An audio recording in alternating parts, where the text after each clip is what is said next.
Ace is dropped on a sunny, beautiful Friday morning, June 21st, here in the metro Atlanta area. SDH is live. It's a flashback Friday. We'll get into that in a second. U.S. women's national team locked down their spot, winning Group F and moving on to the round of 16 for a Monday matchup with Spain.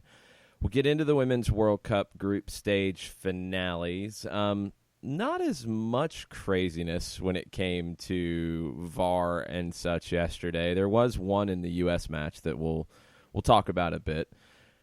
Hopefully this doesn't turn into a referee podcast again. Nothing against our referee friends, but man, there's been a lot of referee talk this summer. I have downloaded the laws of the game from IFAB. They have an app. It is on my phone now because it is a necessity to talk about the game. It's actually a great app. If you are trying to learn more about it, I really like the way the app works better than the website because it's got the changes, it's got the updates, and it links you to the old way the law was written. It's really good. It's really helpful. So thank you, IFAB.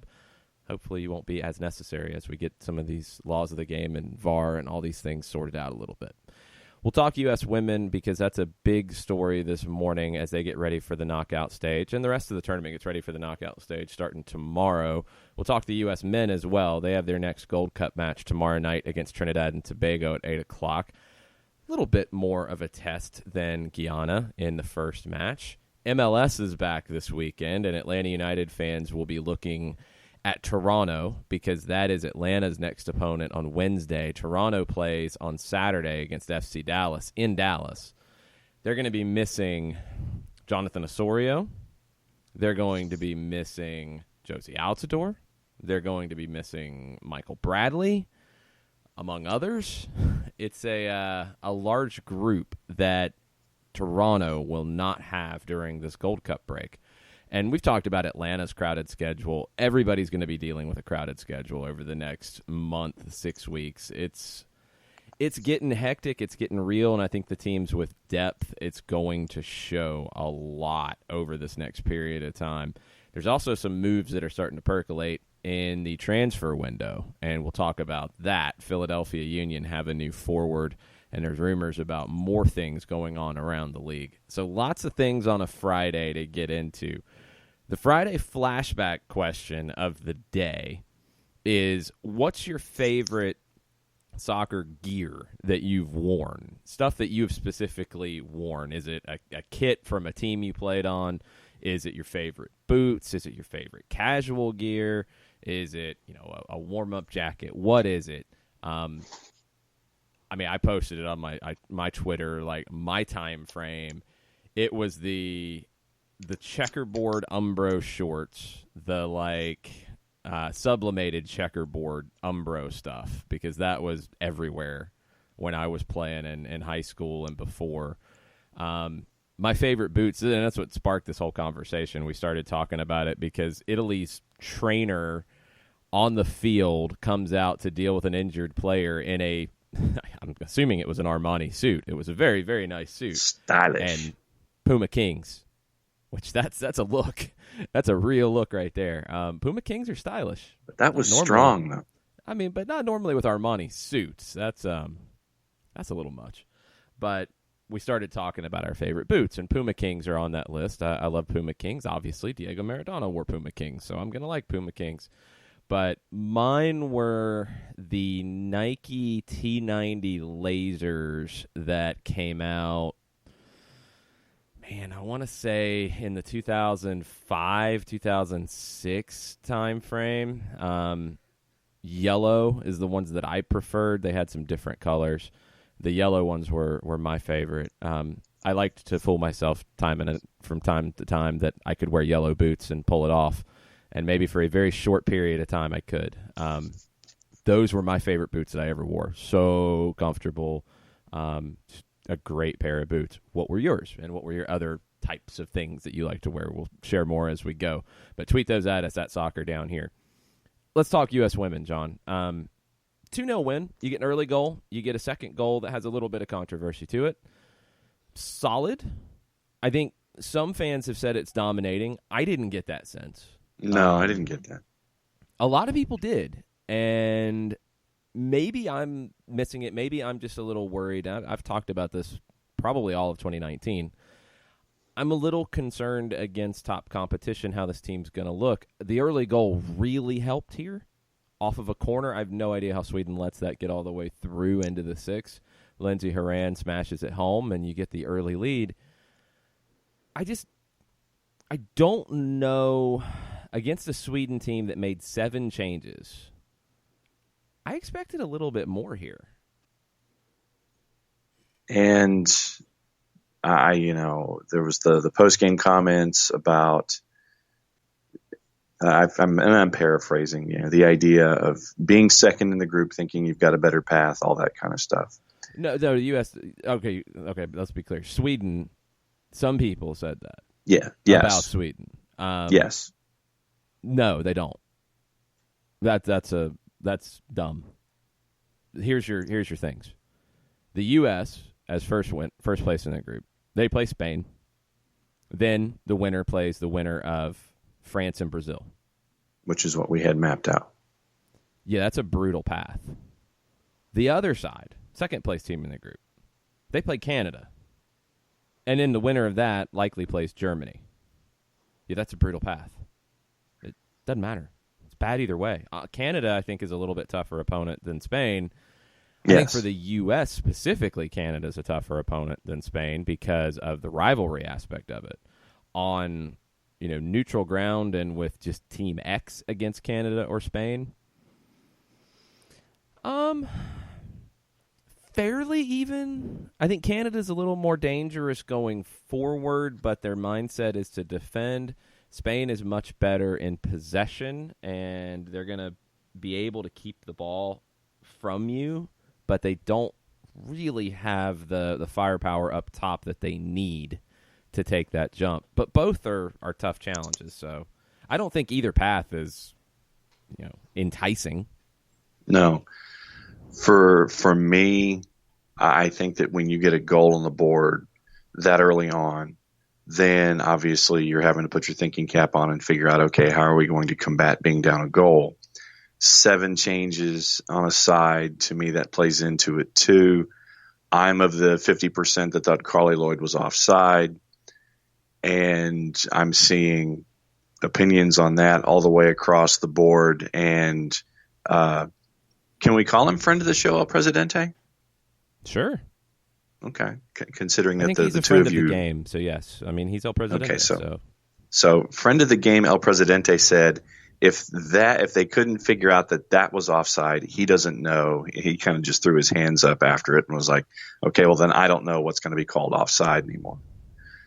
And it is what it is. It's going to happen. And I would have liked it's like Siri, what's a catch? We're having that all over again with VAR and offside and all that kind of stuff. But I think that on the field, I think that it's been reinforced that you have to have Sam Mewis on the pitch for the remainder of the tournament. Let's go back to the on the field side. Since you've opened the door, let's go ahead and go down this pathway about the referee stuff so we can get it out of the way. All right. Megan Klingenberg, world champion with the United States, says, I'm 100 for USA winning, but that ish was clearly offside before the Tobin goal. I'm outraged. As the stakes get higher, they have to get that right.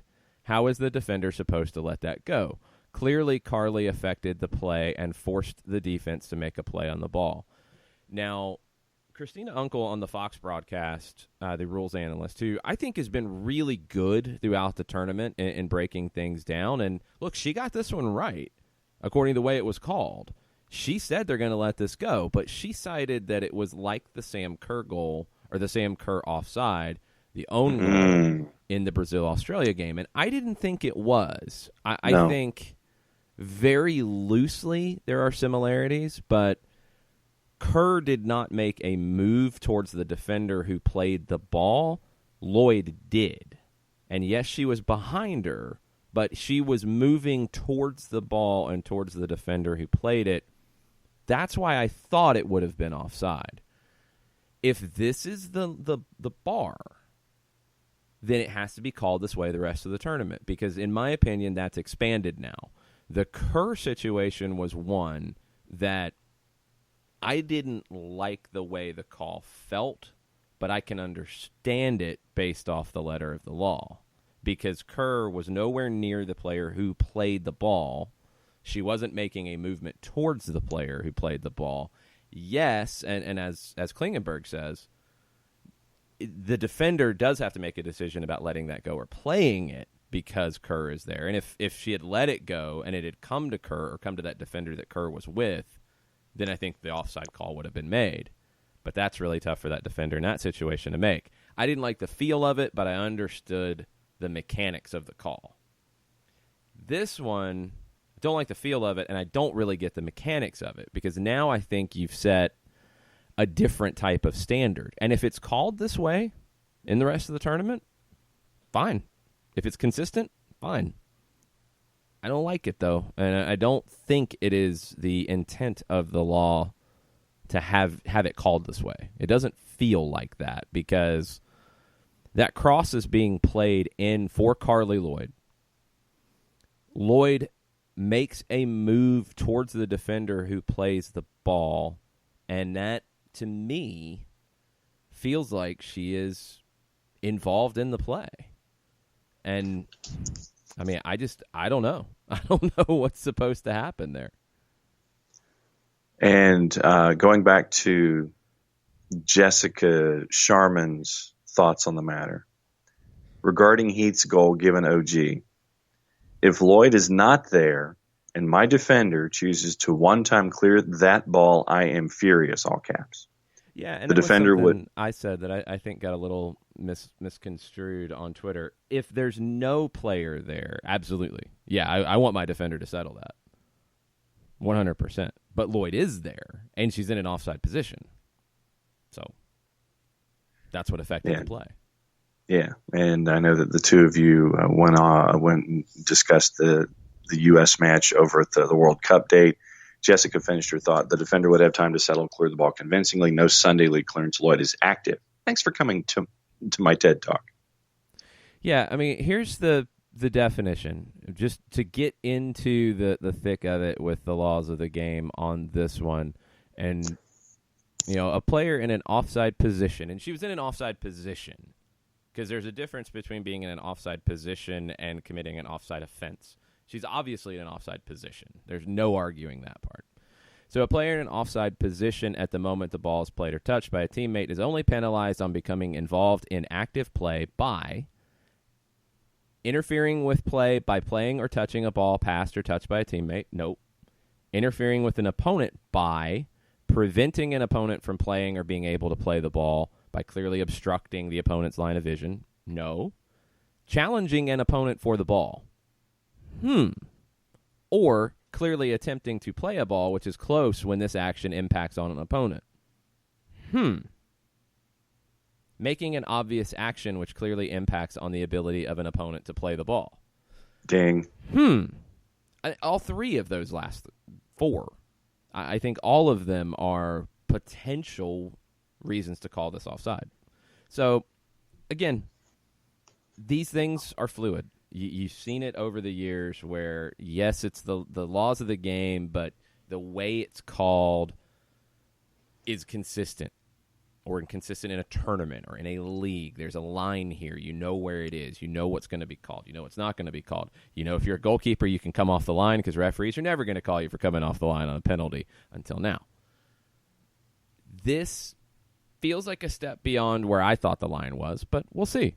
They give the goal, and they do give it as an own goal after a deflection on the shot from Tobin Heath. JP and Allie, from their angle on the TV call, didn't see the deflection initially. I caught it on a replay. I don't know if it would have been an own goal for me. I thought it was still on frame, but they're saying that the shot was off line and was not going to find the back of the net and was deflected in. So it's an own goal instead of a very nice goal for Tobin Heath. So the U.S. gets a goal early in the first, early in the second. Outside of that, a lot of long shots. For me, a lot of uninventive play. Kind of lack the creativity at times. You look at the numbers. 63% of the possession for the U.S. Kind of expected that coming in with Sweden sitting back and looking to counter more. 16 shots, but only 4 on target. I felt like there were too many long-range speculative shots here. And it's something I talked about on the Cup date last night. I worry about this team in a match like this against top opponents because their creators are Rapinoe and Heath, and they're out wide. Sweden gave up crosses to them a lot in this match because they felt like they could win those headers over Morgan and then in the second half over Lloyd. And for the most part, they did. What happens when you get a game like this and you don't get a goal off a set piece and a goal off of the situation we talked about? Do you change up your approach? Do Heath and Rapinoe start tucking inside and cutting in and playing more inverted? Do you get more from Rose Lavelle as a number 10 or even as a second forward? And I thought Rose Lavelle was good yesterday, and I think she's going to have to be really good in the knockout rounds. When Julie Ertz is available, and by all accounts she will be for Spain, it was a hip contusion, just a precautionary measure to pull her out of the lineup. Does that free up Lindsey Horan or Samantha Mewis, or however this is going to look, because I've got questions about that too, to step forward more? Because I feel like when your creators are out wide, they can get neutralized. And let's go to something that Jonathan Tannenwald posted. Our friend Jonathan Tannenwald was there reporting on this one, and Caroline Seger, who is the captain for Sweden, has played in so many of these U.S.-Sweden matches. It's the first time the U.S. has beaten Sweden in official competition since 2007, by the way, and they've played a lot over the years. Seger talked about if she's seen a change in style for the U.S. Jonathan asked, there was a lot of talking by both teams about this game. Have you seen a change in the style of how the U.S. plays? Because they have talked so much over the last 3 years about trying to change their playing style. And Caroline Seger said, I think they have a couple of players that change the game for them. I'm talking about Lindsey Horan, and I really like Mewis. The way they play and how they turn the game. They still have Rapinoe and Heath, two very good one-on-one players. I would say it's probably the same U.S., a little bit more sharp, but it's one of the best teams in the world. I think every tournament they show up, they're better and stronger. I agree. I don't think they're different. I think they're extremely good at what they do, and I go back to what Seger said about Rapinoe and Heath, two very good one-on-one players. I feel like right now the U.S. is a team that has to win their 1v1 duels. Whether it's on the dribble, whether it's defensively, whether it's Crystal Dunn winning a couple of big tackles in the first half as Sweden was trying to get around the outside. If they're not winning their 1v1 battles, I don't know if this team can win matches on a regular basis. I think they're so good 1v1 that it is a very good way, an effective way to play. You create 1v1s all over the field, and you expect your better players to win those battles. But when they run up against top competition, that's not as easy to pull off. And that's where some of the tactics come into play. And that's where I agree with Seger. I think it's going to take players like Horan and Mewis who can change a game, and not just from a 1v1 situation. It's going to take them to influence it, but and this has been the million-dollar question, I think, all of 2019 and even going back into 2018. Who is going to start in this midfield now that you're in a knockout game against Spain? Is it Ertz, Horan, Lavelle, which has played the most together? Is it Ertz, Mewis, Horan? Is it Ertz, Mewis, Lavelle? Or do you, because you're not pulling Rapinoe or Heath, you're not pulling Morgan. There's really not a lot of other options here. And I don't think you're pulling Julie Ertz if she's healthy. And I'm not a fan in games like this of putting Ertz on the back line to start and trying to play Horan as the 6 like you did here. I don't think you can do that against Spain because Spain's going to have a lot more of the ball than Sweden did. You're going to need a defensive midfielder to be a defensive midfielder. I thought Horan did a really good job yesterday, but she wasn't tested defensively as much. So I still don't know what the lineup's going to be when it comes down to those games. And, it was the same subs that we have seen throughout the tournament. It was Lloyd, it was Press, it was Mallory Pugh. So you get through the group stage, you don't concede a goal, you win all three, you're in good shape. But I think the same questions are there that we had going into the tournament. No, I agree. I don't have any definitive answers from what we were discussing coming in. And I don't know if that's a good thing or if that's a bad thing, because, all right, so we see what we've seen, and you get to this particular point in the tournament, and there are questions that I have. Obviously, the lineup, then you went through those permutations, and then you add the possible health issues that were the dings in the last match. And I know that everybody's saying that Julie Ertz is going to play. Okay, fine. You assume that going forward. And then the sub at the half, you have to keep that in your mind as well. So for me, looking at all of this, all I've really been able to do is shrug my shoulders and sit here and say, okay. And it's just the next step in, it's the next game, and you've done what you've done and you've moved forward. The level of comfortability, to create a word, hasn't changed. I still have concerns. And I still have concerns about Alyssa Nair. I still have concerns about the outside on the back. And now you have the ideas in the midfield, and you're just kind of sitting there going, okay.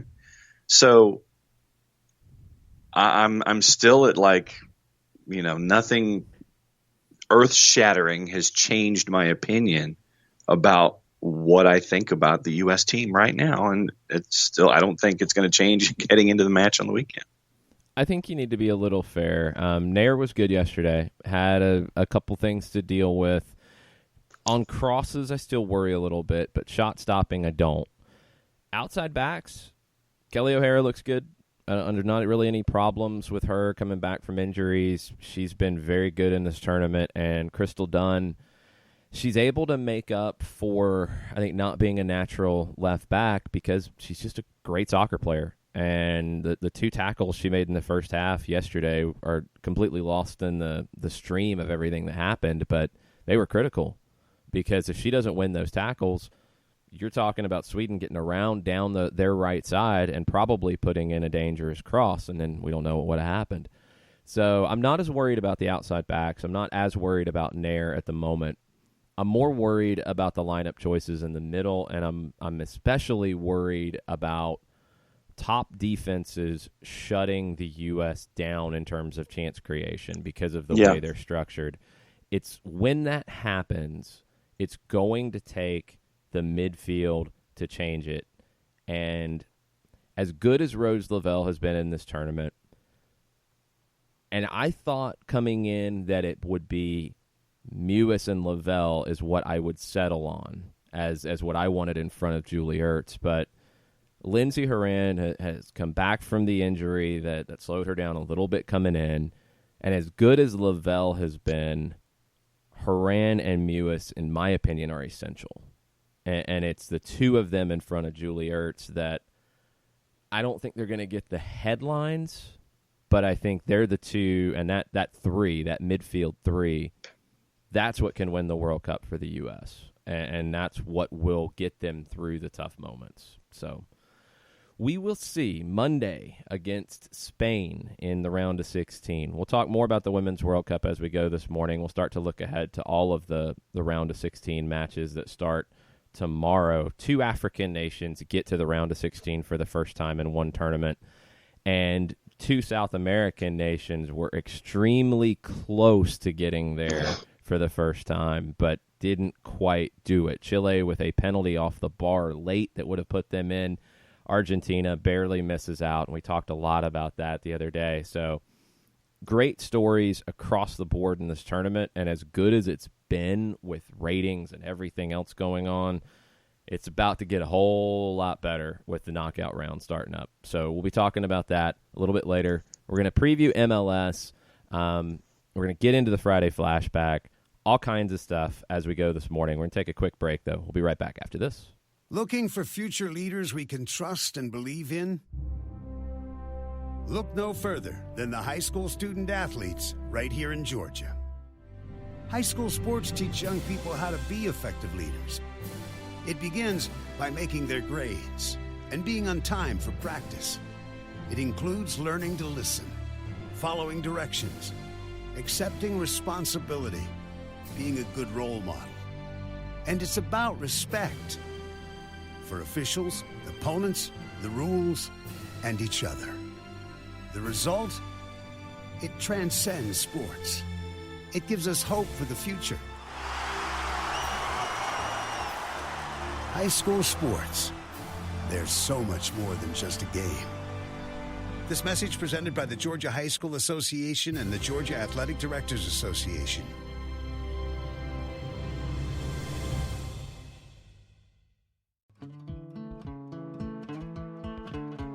Today's show is presented by Appolinsky & Associates, personal injury lawyers with over 30 years of experience, supporters of Atlanta United, Faction, and Inter-Atlanta Youth Football Club. If you've been hurt in a wreck, contact Steve today at steve@aa-legal.com or call in 24/7 at 404-377-9191. The initial consultation is free. We know that every driver is different, and a one-size policy does not fit all. That's why Country Financial offers a variety of discounts, so you get the coverage you need and the savings you deserve. From good driver to good student, multi-policy to multi-car, we've got a discount to suit every driver. Call Jason Wright at 678-568-6871 today to see what you could save. On Facebook at Jason Wright Agency or by phone at 678-568-6871. Discounts vary by state. Policies issued by Country Mutual Insurance Company, Country Preferred Insurance Company, or Country Casualty Insurance Company, Bloomington, Illinois.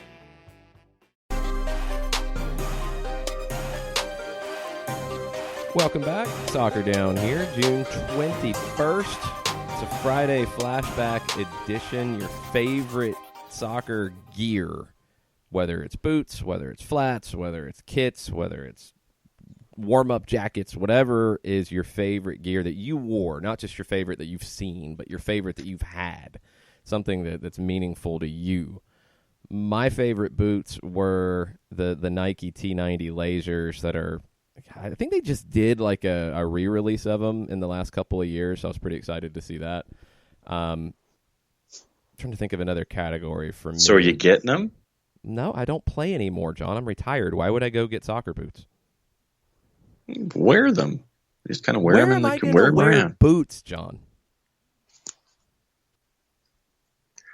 Anywhere you want. Why should the fact that you're not on a pitch restrict where you want to wear your favorite shoes? They have cleats on the bottom of them. I'm not wearing those anywhere. I don't want to be click, clack, click, clack, click, clack everywhere I go. Well, what if, hey, somebody doesn't like what you say on AT&T Countdown to Kickoff, you can cleat them. Yeah, I don't think the yellow boots go with anything else either. And by the way, Atlanta United's Adidas stuff, so I'm not going to wear the Nike boots or the Adidas gear. Yeah, no, that's bad form. That's Can't true. do that, so. I mean, next time you decide to wear some Copa Mundials or something, just hanging out, yeah, we'll talk. Share your favorite stuff with us. We're going to get into that here in just a bit. Before we get into the MLS preview for the weekend and maybe try to help John with his fantasy team, yeah, for real. Check out a link that I posted a little bit ago on Twitter. Manchester City and Copa 90 partnered on a research project where they interviewed a group of 750 soccer fans in the United States, in the UK, and China. And it was a report on current and prospective audiences for women's football with a focus on fans between the age of 16 and 24, the emerging generation of consumers. A couple things that jumped out to me in the report, and it's definitely worth your time to read it. It's not crazy long. You can download it. It's a great piece of information. The core findings in it, and the ones that immediately grabbed my attention, were exposure not playing the game is the driver of growth. And I think that's changed a little bit over the years, where it used to be that if you played, then you were most likely to be a fan. That's not always the case now. I think on the women's side, that is less of a case. It's exposure to it. Fans have a strong desire to engage with like-minded fans and discuss women's football rather than defend it from criticism. And something that jumped out to me specifically in it was this quote. When potential fans were asked why they don't currently follow the women's game, the core barrier that was universal across the markets, and it's US, UK, and China, the universal element across these markets surveyed was the lack of coverage from both a broadcast and information availability point of view. Interestingly, and this is stuff that's come up here recently, interestingly, there was no mention of the quality of the game or the styles of play. And there was definitely no mention of they need to have a smaller goal or a smaller ball or a smaller field. It's about access. It's about exposure, and for people who are not currently fans, the barrier is lack of coverage. And this is on the women's side. I think there are some similarities to the men's side, but I think on the women's side it's even more glaring. So these are things that need to change, and I think here in the United States, we've talked about it with the NWSL and needing to grow ahead of the World Cup. They were not able to do that. Are they going to be able to take advantage of a World Cup bounce? We will see. They do have the Olympics next year that will be a lot of attention for the women's game, especially with the U.S. as part of it. That will help. But what's next? And from a media standpoint, and it's something that we can speak to, is having access and having information provided is helpful. For us, we want to cover this. We want to bridge that gap about information availability. And sometimes it's hard to do that. So these are things that I think everybody can learn from across the game. It's exposure. It's just having exposure to it. It's having the access and having the coverage. And then everything starts to change. So it's really interesting on the women's side. Please go check the study out. Manchester City and Copa 90 did a great job with it. Let's jump into MLS because it's back this weekend. Teams are not all the way going to be back. They're going to be shorthanded, but the league is back, and it starts tomorrow. Why are you whispering? The league is back. Shouldn't you be shouting that instead of whispering it? I mean, we're just talking about exposure. No, just being authoritative. Whispering is not authoritative at all. Like, it's the opposite. Okay, well, I mean, all right. So when a particular golfer had won a tournament, everybody said, "Oh, he's back." So that was the tone I was taking. No. They went to their nearest mountaintop and they got a bullhorn and probably plugged it into an amplifier and screamed, "He's back." That's what they did. And that's what MLS should be doing right now. MLS is back, ladies and gentlemen. Not all of it, but some of it. Well, the teams are back. They're just missing some faces. Cincinnati, LA Galaxy, tomorrow night, 7:30. Cincinnati's coming off of getting dumped out of the Open Cup by St. Louis FC. LA Galaxy coming off of getting dumped out of the Open Cup 4-0 to the Portland Timbers. Neither one's good. Yeah. Cincinnati has been poor. Is that a fair way to put it? Yes. They've been not good. Yeah, not good. Not good. They have questions. They have lots of them, and I don't think they're going to find any good answers in this one. It is at Nippert Stadium. LA Galaxy will be missing a few folks. Will they be missing Zlatan? Don't know. Not sure. Probably not, unless he doesn't want to play on their turf. How do you feel about Cincinnati and LA Galaxy this week, John? I'm that good, huh? That good. For Juicebox purposes only, from our friends at Bet365, this is interesting. Full-time result, picking either team to win. FC Cincinnati's at plus 187 and the Galaxy are at plus 140. The draw option is the popular option here. FC Cincinnati or the draw, if you can get to both on the double, minus 175. The draw or LA Galaxy is at minus 239. Exactly. I'm a little surprised that the Galaxy winning this on the road is a plus play here. They will have a large house to play in front of. Ticket sales for the match, and this was announced. This was announced early this morning, I think. Ticket sales have surpassed the 30,000 mark. Good on them. Yeah. 32,250 is the sellout number, and they hit that for the home opener. Expecting a big crowd to see Mr. Ibrahimovic. And then watch him not show. Yeah, I haven't seen anything about that. That's what I'm kind of wondering. I haven't seen that he's not coming, but I haven't seen anything about him playing. He did. I don't think he played in the Open Cup match. I know he didn't play in the Open Cup match against Orange County FC. Yeah, he didn't play. He did not play midweek.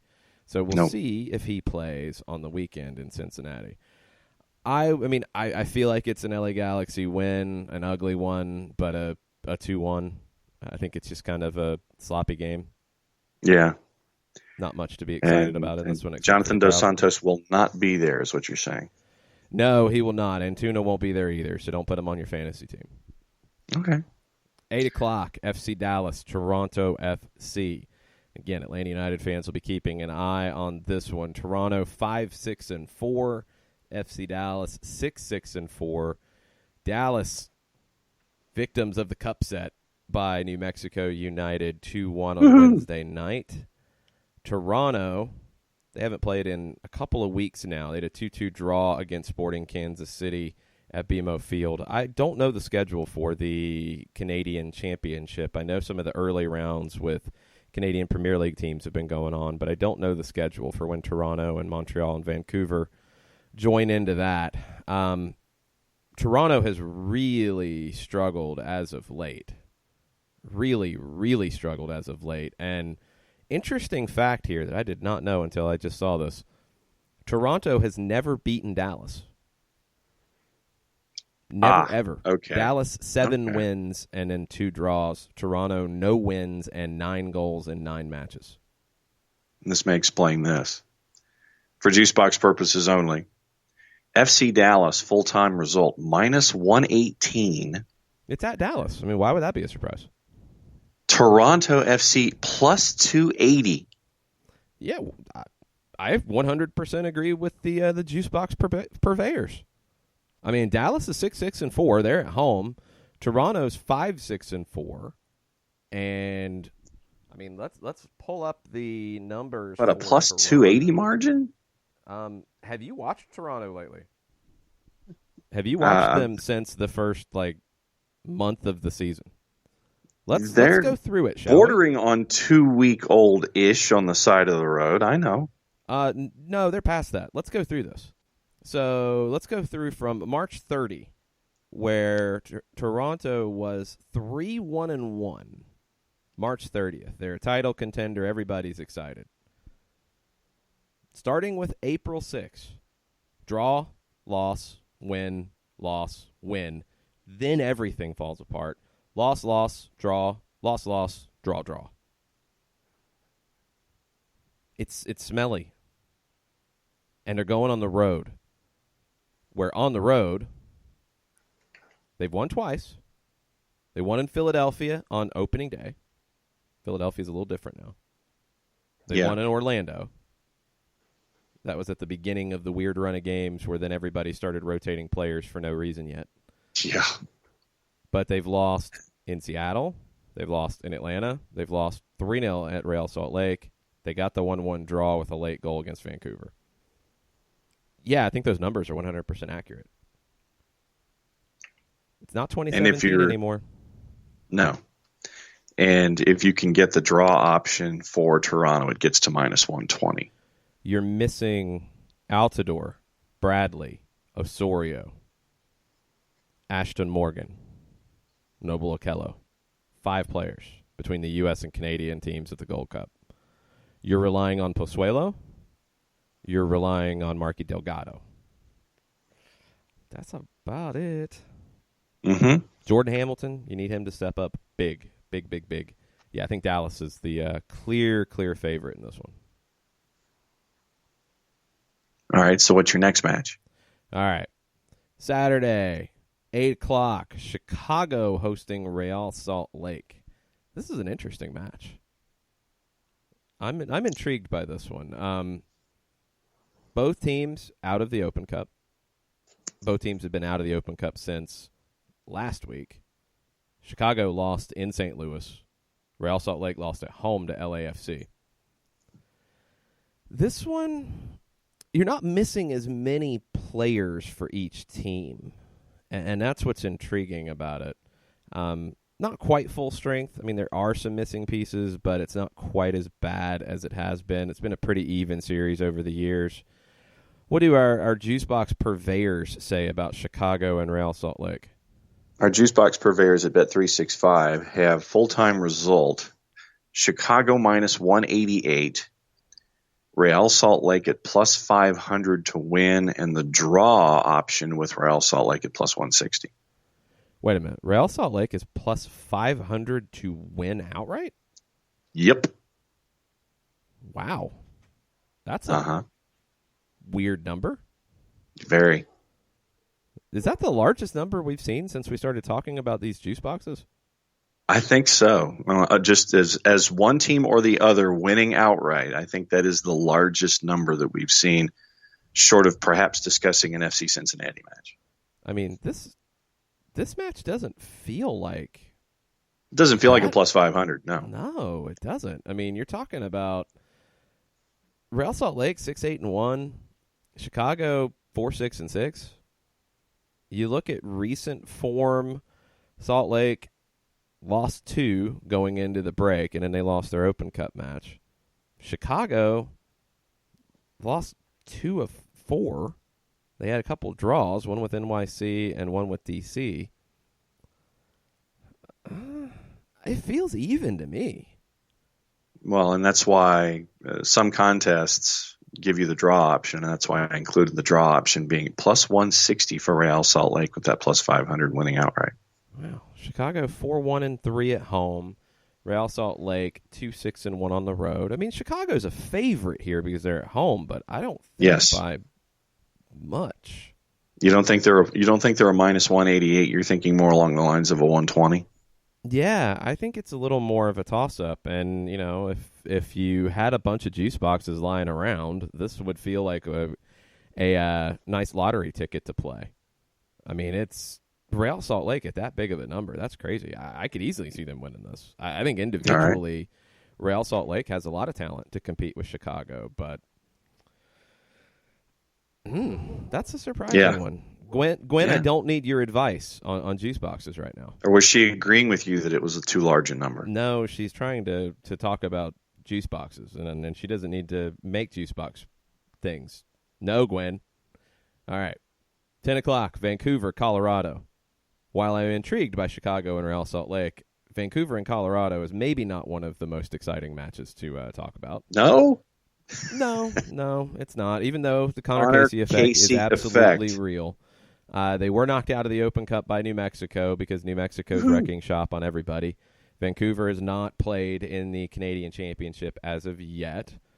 Vancouver comes in 4-6-6. The Rapids come in with a bullet at 4-9-3.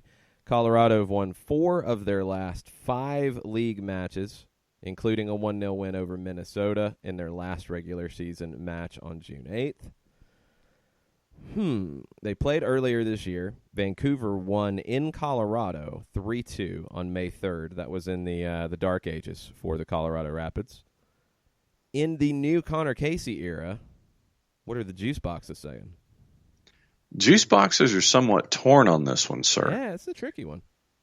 Full-time result, the Whitecaps are at minus 110. However, the Rapids at plus 300 to win outright. If you get the draw option with Colorado, the bet is the same with Vancouver winning outright, both at minus 110.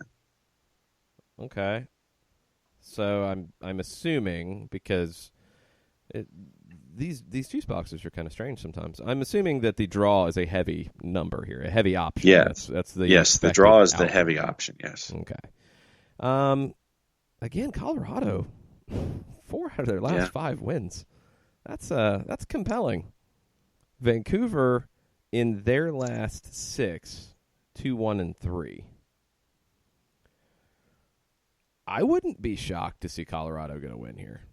Yeah. If Connor Casey is lifting both hands over his head in celebration at BC Place, I would not be surprised.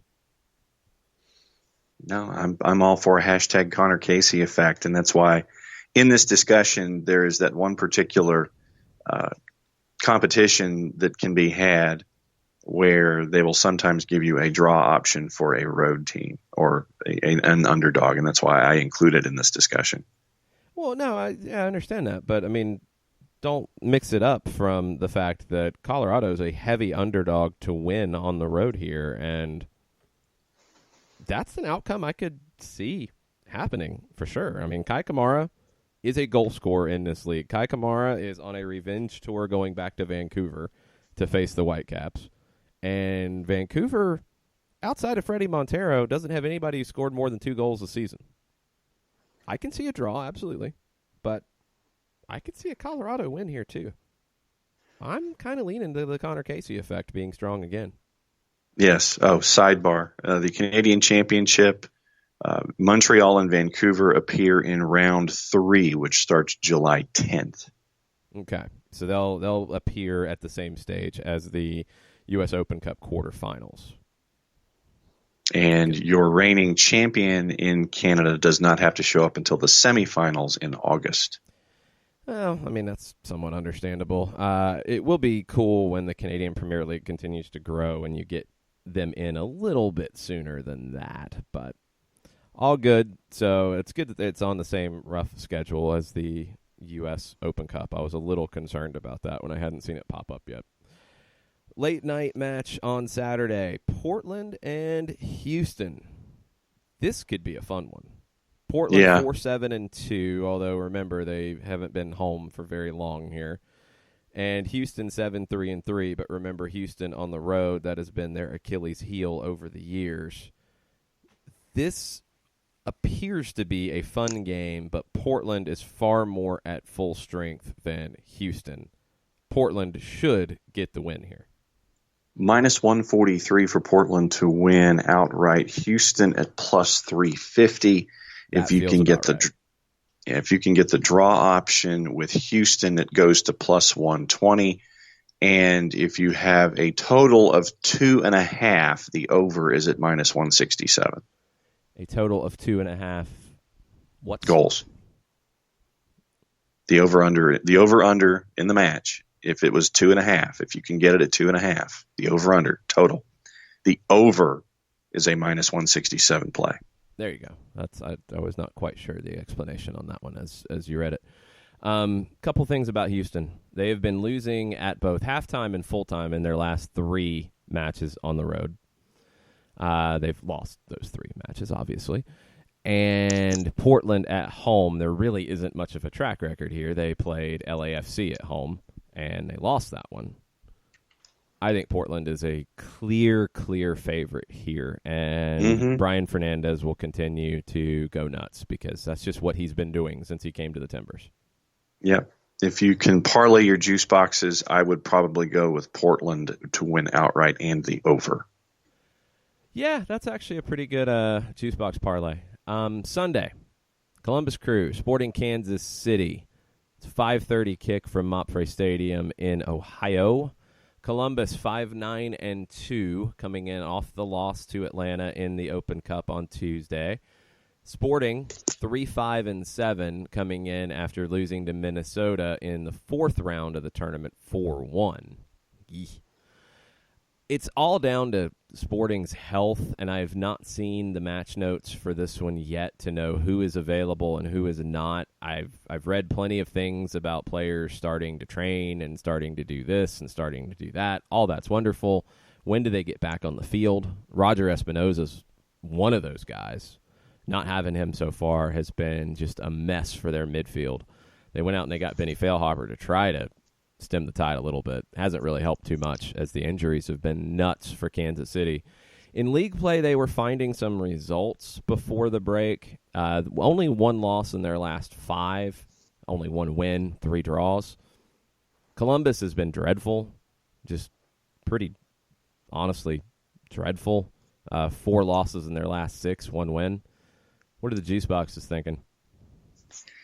Juice boxes are staring at a draw pretty much. Yeah, full-time it result. Kind of feels that way. Columbus on the full-time result to win outright plus 137. Sporting at plus 180. If you can get the draw option with Sporting, minus 167. The draw option with the Crew, minus 225. Yeah, I would run from this game. I wouldn't touch it. Don't let anybody trick you into putting juice boxes anywhere near this thing. It looks ugly. It probably won't be a lot of fun to watch. Yeah, I would have to go draw here just because I don't trust Kansas City right now with their injury issues, and Columbus is just bad. They have failed to win 9 of their last 10. 1 win in their last 10. It's bad. There have been over 2.5 goals scored in Columbus's 5 of their last 6. So maybe your over-under is your most attractive thing here because, yeah, it's no bueno. No, that's definitely a no bueno. Yeah, I would not touch this game at all. That's your MLS preview for the weekend. For fantasy purposes, players that jump out, Brian Fernandez, like whatever it takes, get him on your team. I think he will score goals and continue to score goals. I like Kai Kamara because I have good feelings about Colorado going to Vancouver and doing things. And if they do, Kai Kamara has got to be the one to lead the way. Man, there's some tough ones. I mean, I'm guessing Zlatan is playing because I haven't seen anything to say otherwise. So Zlatan against Cincinnati is a pretty nice play. Defenses, who is not likely to score many goals? I mean, Cincinnati, so you can look at whatever you want from LA Galaxy's defense. Vancouver, Colorado, I think will be low scoring, so you can take some chances on defense depending on how you feel about that one. Kind of like Portland's defense as well, with Albert Ellis away at Gold Cup duty. So Portland defenders are a strong play here. I would maybe go with FC Dallas players as well against Toronto, maybe Paxton Pomacall, because losing Osorio out of that midfield and Bradley, that's 2 of your 3 main pieces. And Marky Delgado is good, but, man, you're asking him to do a lot. So Paxton Pomacall, Dallas midfielders could be another good one because of the individual matchups. Yeah, and I admit I do have some questions when it comes to fantasy for later on in the show. Well, go ahead and ask him now. Let's go ahead and finish this up because we don't need to drag it on. All right. As of the moment, in goal, I've got Bingham for LA. Yep, that's good. Back 4, Polenta from LA. Yep. Ali Adnan for Vancouver. Yeah, he's likely. Oh, no, wait a minute. He might not even be there. You might want to double-check that one. There were issues on loan and if he would still be available, and you might want to double-check that one. All right. And then Sinovic and Zusi for Sporting. Sinovic isn't all that exciting, but Zusi's a good call. Yeah, and Sinovic averages more points than Zusi on the season so far. And then in the middle, I've got Tomas Martinez for Houston. Don't like it. Gaetan and Katai for Chicago. Yeah, maybe one. I'd go Gaetan, but yeah, both are okay. And then Nick DeLeon for Toronto, which was a salary thing. Yeah. He was one of the last guys I put in there. Yeah, I would look at a different team for that salary guy if you can. And then up front, Zlatan and Kai Kamara. Captaining Zlatan. Yeah, that's good. I would find Brian Fernandez somewhere a spot in that team, though. Well, that's the thing. It's like it's either Fernandez, Zlatan, and Kai Kamara. It's like 3 for 2 spots. Fernandez and Zlatan. That's the way I would play it. I mean, I think Kai Kamara can get goals, but you got two teams that have better matchups. I'd go Fernandez over Kamara. All right. That's just my gut feeling. All right. So now I have to figure out my salary cap overage of minus 1.5 and come up with some cheap talent in there somewhere. Oh, no. Ay, Dios mío. Join the fantasy league, people. Yes, you can get in and get into the Reset League because this is the start of the fall season. The Clausura is upon us, ladies and gentlemen. Jason Wright, AGEN on Twitter, Jason Wright Agency on Facebook. All your instructions are posted there on how to join the league. Get into the league. Everything is reset. If you're in the Pro Rel League, it's the Clausura season. There's no Pro Rel between the two seasons, so you have a chance to beat the commissioner and talk some trash about it if you so choose. And in the Open League, join it. Have fun. See if you can compete. It was a really close league in the spring. It was down to the wire. You had a bunch of teams just separated by a few points. One bad decision could have cost you. One bad play could have cost you. One red card somewhere along the way. One guy who you thought was going to play and you didn't check your lineup and they didn't play and you got burned. It was that close. So go make sure you get into the fantasy league before time runs out. You want to join the league from the start. Jason Wright, AGEN on Twitter, Jason Wright Agency on Facebook. And, by the way, if you have any insurance needs, car, home, business, Jason Wright is a man who can help you out. So Jason Wright, AGEN on Twitter, Jason Wright Agency on Facebook. Fantasy League will start tomorrow with those first games. Now, you can try to get in after that, but then you're going to miss out on some games. And you really want to get in before the LA Galaxy game because I feel like LA Galaxy players are the way to go this week against Cincinnati, and Portland players are the way to go against Houston. Those are the two that grab my attention the most. If you do want a wild card, Bofo Salcedo for Real Salt Lake. Make sure he is back because I know there was a U23 camp and he spent some time there, but he should be back for this league match because there were no U23 games. Bofo Salcedo could be your wild card who gets a goal on the road for RSL because I'm not 100% convinced of Chicago's quality here. Let's take a break. We're going to come back, get into some Friday flashback, your favorite soccer gear that you have had. We have them. Boots, flats, jackets, kits, casual wear, whatever it is. What did you have to represent your soccer-ness?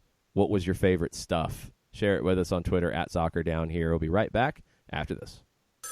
A ranger station. I'd like to report a bear hug. Okay. I put out my campfire and Smokey Bear hugged me. So you drowned the fire, you stirred it, drowned it again, and felt that it was cold? Uh-huh. Yep, he's just letting you know you did good. Bear hug from Smokey Bear. Status update. I'm gonna let you go now. There are many ways to start a fire, but one sure way to put it out. Learn how you can do your part at SmokeyBear.com. Sponsored by the U.S. Forest Service Ad Council and your state forester. As a business owner, you know that every year brings new challenges and opportunities. The success of your business demands expertise and focus. And Country Financial can help you keep that focus by helping ensure you have the right insurance protection in place to meet your goals. Jason Wright can help you create a customized insurance plan that has coverages designed just for your business. Give Jason a call at 678-568-6871 or reach him on Facebook at Jason Wright Agency. Coverages vary by state. Policies issued by Country Mutual Insurance Company, Bloomington, Illinois. This is what matters. This is beyond X's and O's. This is the difference mutual respect makes. This is what character looks like. This is what defines us in Georgia. This is sportsmanship. School sports. It's not the outcome that matters most, but the way the games are played. This message presented by the Georgia High School Association and the Georgia Athletic Directors Association.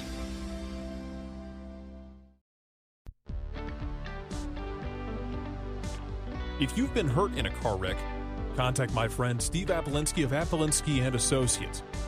He's been representing individuals for over 30 years throughout Georgia and Alabama. Email him at steve@aa-legal.com or call him 24/7 at 404-377-9191. The initial consultation is free.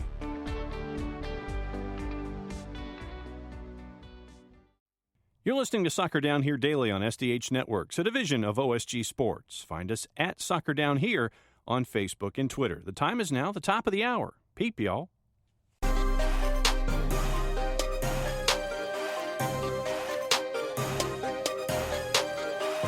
Hour number 2, Soccer Down Here, June 21st. Friday flashback. What is your favorite soccer gear of all time that you've had? Not just you saw it in a shop or you liked when the U.S. wore the Waldo kits. Like your favorite thing that you had or you had to wear or was your thing.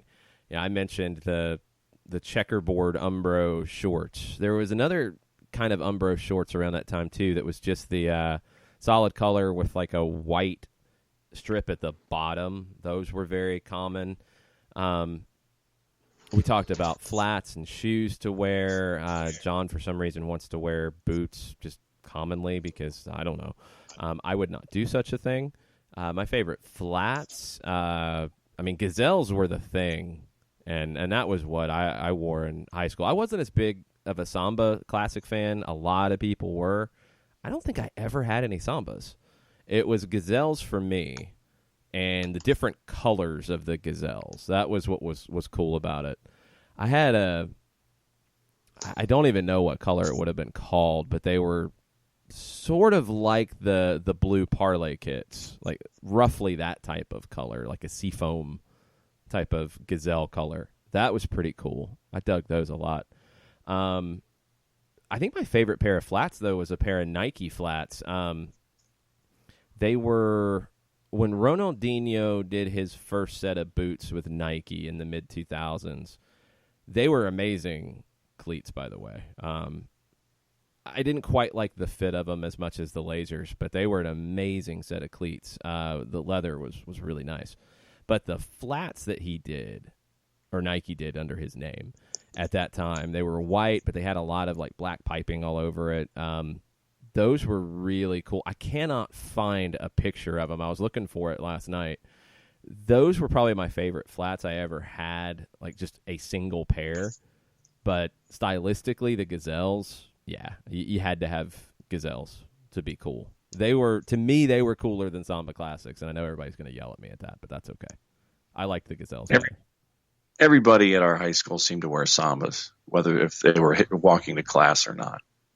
Oh, Sambas were just like, soccer people wore them, but they also crossed over. They were just solid, basic Adidas shoes. But yeah, they hadn't quite crossed over at my high school. All the soccer players wore them, wandering to and from class. Do you have the Thunder and Lightning anywhere close? Yes, I do right now. It's thundering.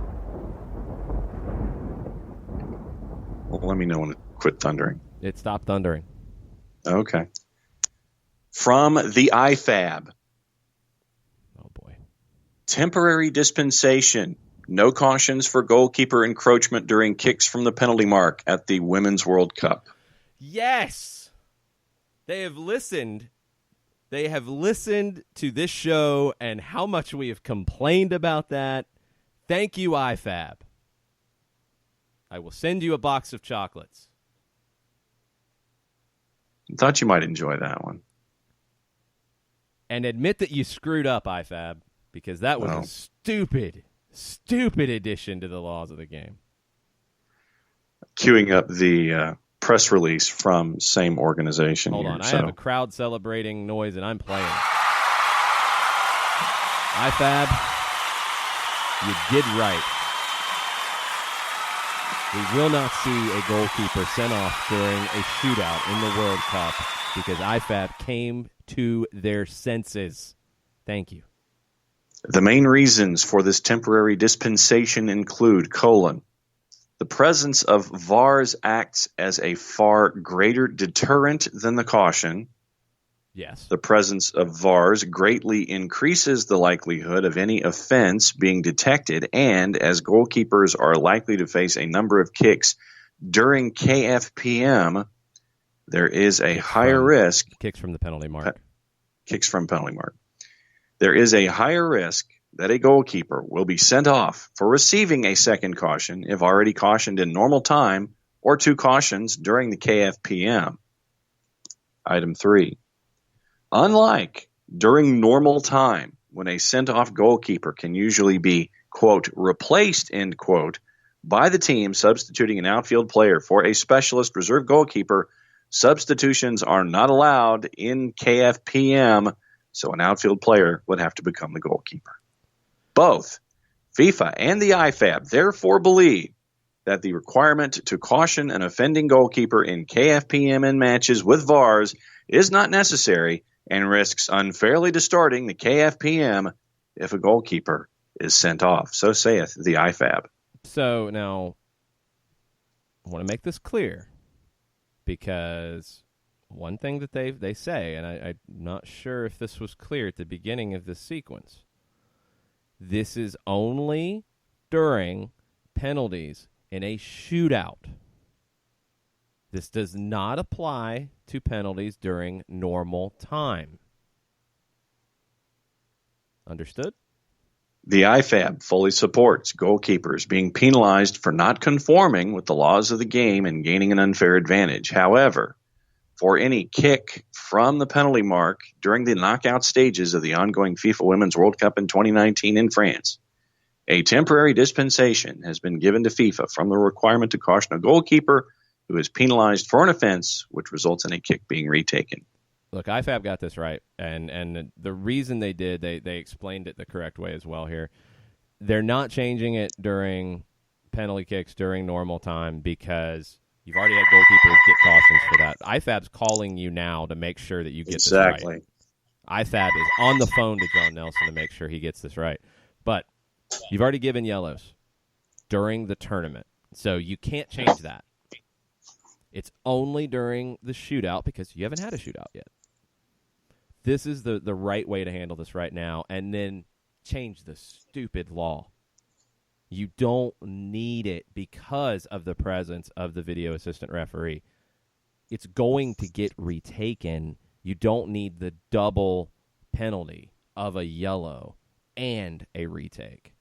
If it's egregious, if they're going up before the kick and slapping the kicker because they're so far off the line, yes, yellow card for being completely out of line.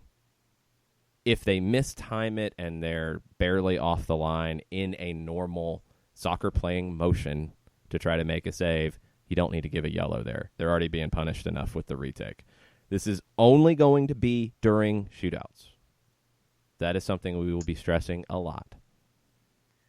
So the IFAB confirms that it doesn't apply to penalty kicks during normal time because goalkeepers have already received cautions for this offense during the tournament. It would be unfair to change at this point of the competition. We just said that. We got that. It's only during the kicks from the penalty mark, the prestigious KFPM, if you want the proper acronym. 98.7 on your dial, KFPM here in the morning. No, it's not. It's not KFPM. Not the Morning Zoo Crew, the IFAB, the Morning Zoo Crew here at KFPM. No. They're going to call you back if you keep talking like that. It's going to get ugly. Bring it. IFAB will red card you too. All right.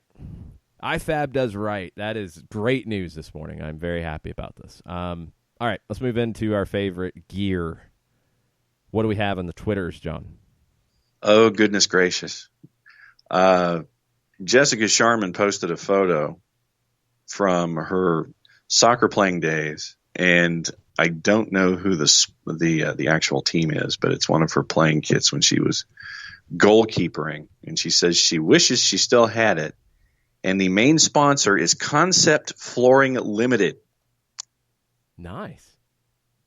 But the splashy, very avant-garde paint scheme of a yellow base with black, blue, and white paintbrush flicks is very fresh. I don't know who the crest is that she's representing, though.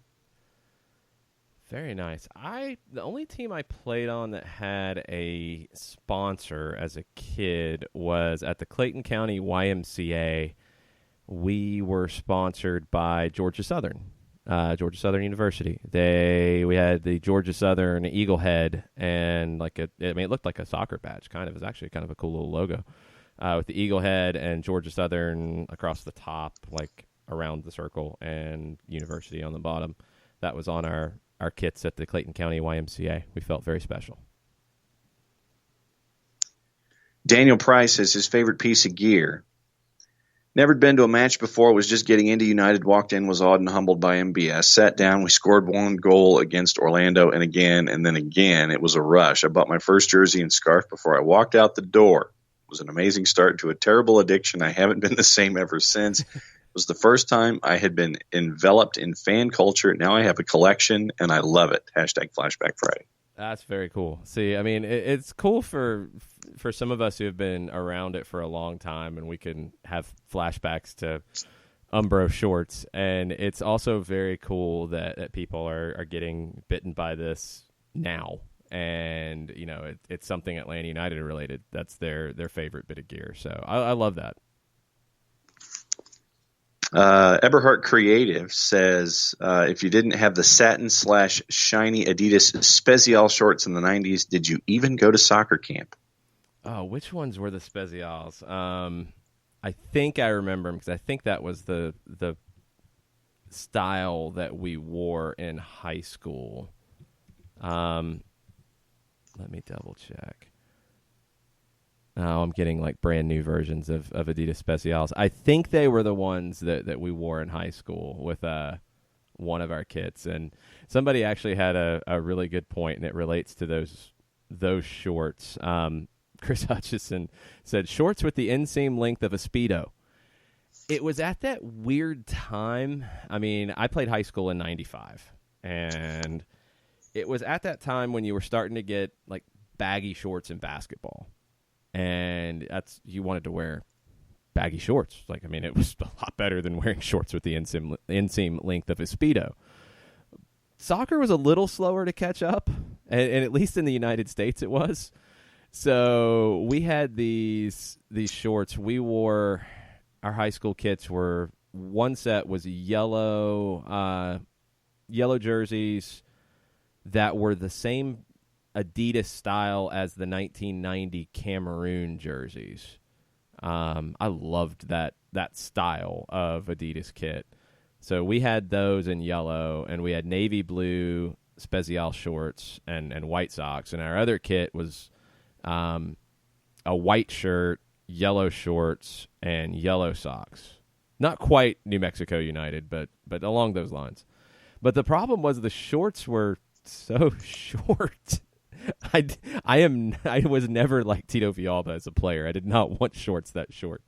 So it's like you would get the shorts in as big of a size as you possibly could, so they were a little bit longer. And also that was at the time where it was pretty common to wear like the sliding shorts underneath. Yep. So yes, I definitely had those. I could have never rocked the Tito Villalba short shorts look. Daniel Price suggests just wear the boots in the office and wear them like slippers. No. Ricky Don't Bevington. encourage John. Ricky Bevington chimes in. She says, the Winchester Sackham's women's varsity team, black long sleeve V-neck, thick mesh with tiny red shorts, really set off my blonde ponytail. P.S. We were state champs. See, there you go. We mixed and matched our kits. So, like, we had, because this was only the first year of a varsity program at Eagles Landing, so we only had one uniform going into the season. And the team were like, this isn't going to work. We need to figure something out here. So we did a fundraiser parking cars at the NASCAR race. Because, I mean, we're in Henry County. It's right there. So we parked cars at Atlanta Motor Speedway and made enough money to buy another set of uniforms that we got to keep because the others were the schools. So that's when we bought the white, yellow, and yellow to go with the yellow, navy, and white so we could mix and match. And we ended up settling on wearing white, navy, white a lot and wearing all yellow a lot. And it was like the days of the really shiny yellow. Adidas really liked their shiny stuff in the 90s. Like the canary yellow, or higher than that? Canary, shiny, blinding yellow. And we wore that as often as we could because it was so obnoxious. But we loved it. And there you go. Beating Marist at Marist wearing the all yellow, with Marist being very upset first at us wearing all yellow, and then being from Henry County and saying lots of things. 4-1 win was pretty nice. Ricky Ricardo, the 2010 USA Sash kit that arrived the day the 2010 World Cup started, still my favorite USMNT kit. I am 100% there with Ricky Ricardo. That is my favorite U.S. kit. That is the U.S. kit that I will still wear. The navy blue with the white sash. That is the best United States kit they have worn, period. I don't think they're going to top it. And Daniel wants to know, where does one participate in juice box emporiums? Oh, well, you're going to have to talk to the juice box purveyor of the show, John Nelson, offline. Katie Weaver, this whole late 90s three-stripe set from the high school team, the bag still survives. Pair it with Puma Kings. Everybody had that bag. It's like the Adidas bag that they did in the 90s. Mine finally died. I had it for a long, long time, but it finally died. But everybody had that bag. I had mine in navy blue to go with our stuff. Adidas just, I would love to know how much money they made on that particular bag. The Puma Kings, I did wear some Puma Kings. I think I wore like the super cheap version of the Puma Kings. Those were the first name brand boots that I had, because the first year I played, I don't even remember what my first cleats were the first year that I played, but then I saw Maradona in the World Cup and he wore Puma and I wanted to wear Puma, and when I bought my Puma cleats at the soccer shop in Riverdale, that was owned by Adrian Brooks, by the way, who played for the Atlanta Chiefs. There you go. When I bought the Puma cleats there, I got a Puma Maradona poster with it that I had for years and years and years. And we actually have some folks with either Thursday thoughts or Friday thoughts for Thursdays that are outside the purview of the Friday flashback. Well, Friday flashback, one more before we take a break. And please keep sending them, your favorites. Yes. Brian chimed into me, Brezzo1 on Twitter, miter cleats with the neon green laces. I think I know exactly which miter cleats Brian's talking about. Miter, in the U.S. anyway, I think miter was a more established and maybe more respected brand in the U.K. In the U.S., it was more of a cheaper brand, but they tried to go with a higher end boot, and I think that's what it was. I remember wanting them. I had miter cleats too, but I never had those. I remember wanting them, but I never got them. I think I ended up getting some Lotos instead. Some Lotto, what was their version? Like Copa Select or something. I'm going to go ahead and say something that will probably upset a lot of people. I never liked Copa Mundials. Never liked the Adidas Copa Mundial boots. Never a fan. I had some, wore them. They're too heavy. I didn't like them. I know a lot of people are just completely obsessed with wearing Copa Mundials, and they've driven off the road now. Yell at me. That's fine. That's fine. It's all good. Never liked them. Never liked them. There were so many other types of boots that I liked more. Never liked the Copa Mundials. I switched to a pair of Nikes because I had the Copa Mundials, and they felt like work boots. So I got a pair of Nike navy blue boots that I think were actually, I don't think they weren't Mia Hamm branded, but I think she was wearing like the high end version of them. And I don't remember what style they were at the time, but I got them specifically because of Mia Hamm, and I liked the look of them, and they were super light. It was when they started to make lighter boots, and I never liked heavy boots. I liked really light ones that, just felt like light running shoes on my feet. I always played better in boots like that. So not a fan of the Copa Mundials. Go ahead and yell at me. It's all good. We're going to take a break, come back with some Thursday thoughts on Fridays or Friday thoughts from Thursdays or what have you right after this. Looking for future leaders we can trust and believe in? Look no further than the high school student athletes right here in Georgia. High school sports teach young people how to be effective leaders. It begins by making their grades and being on time for practice. It includes learning to listen, following directions, accepting responsibility, being a good role model. And it's about respect for officials, opponents, the rules, and each other. The result? It transcends sports. It gives us hope for the future. High school sports. There's so much more than just a game. This message presented by the Georgia High School Association and the Georgia Athletic Directors Association.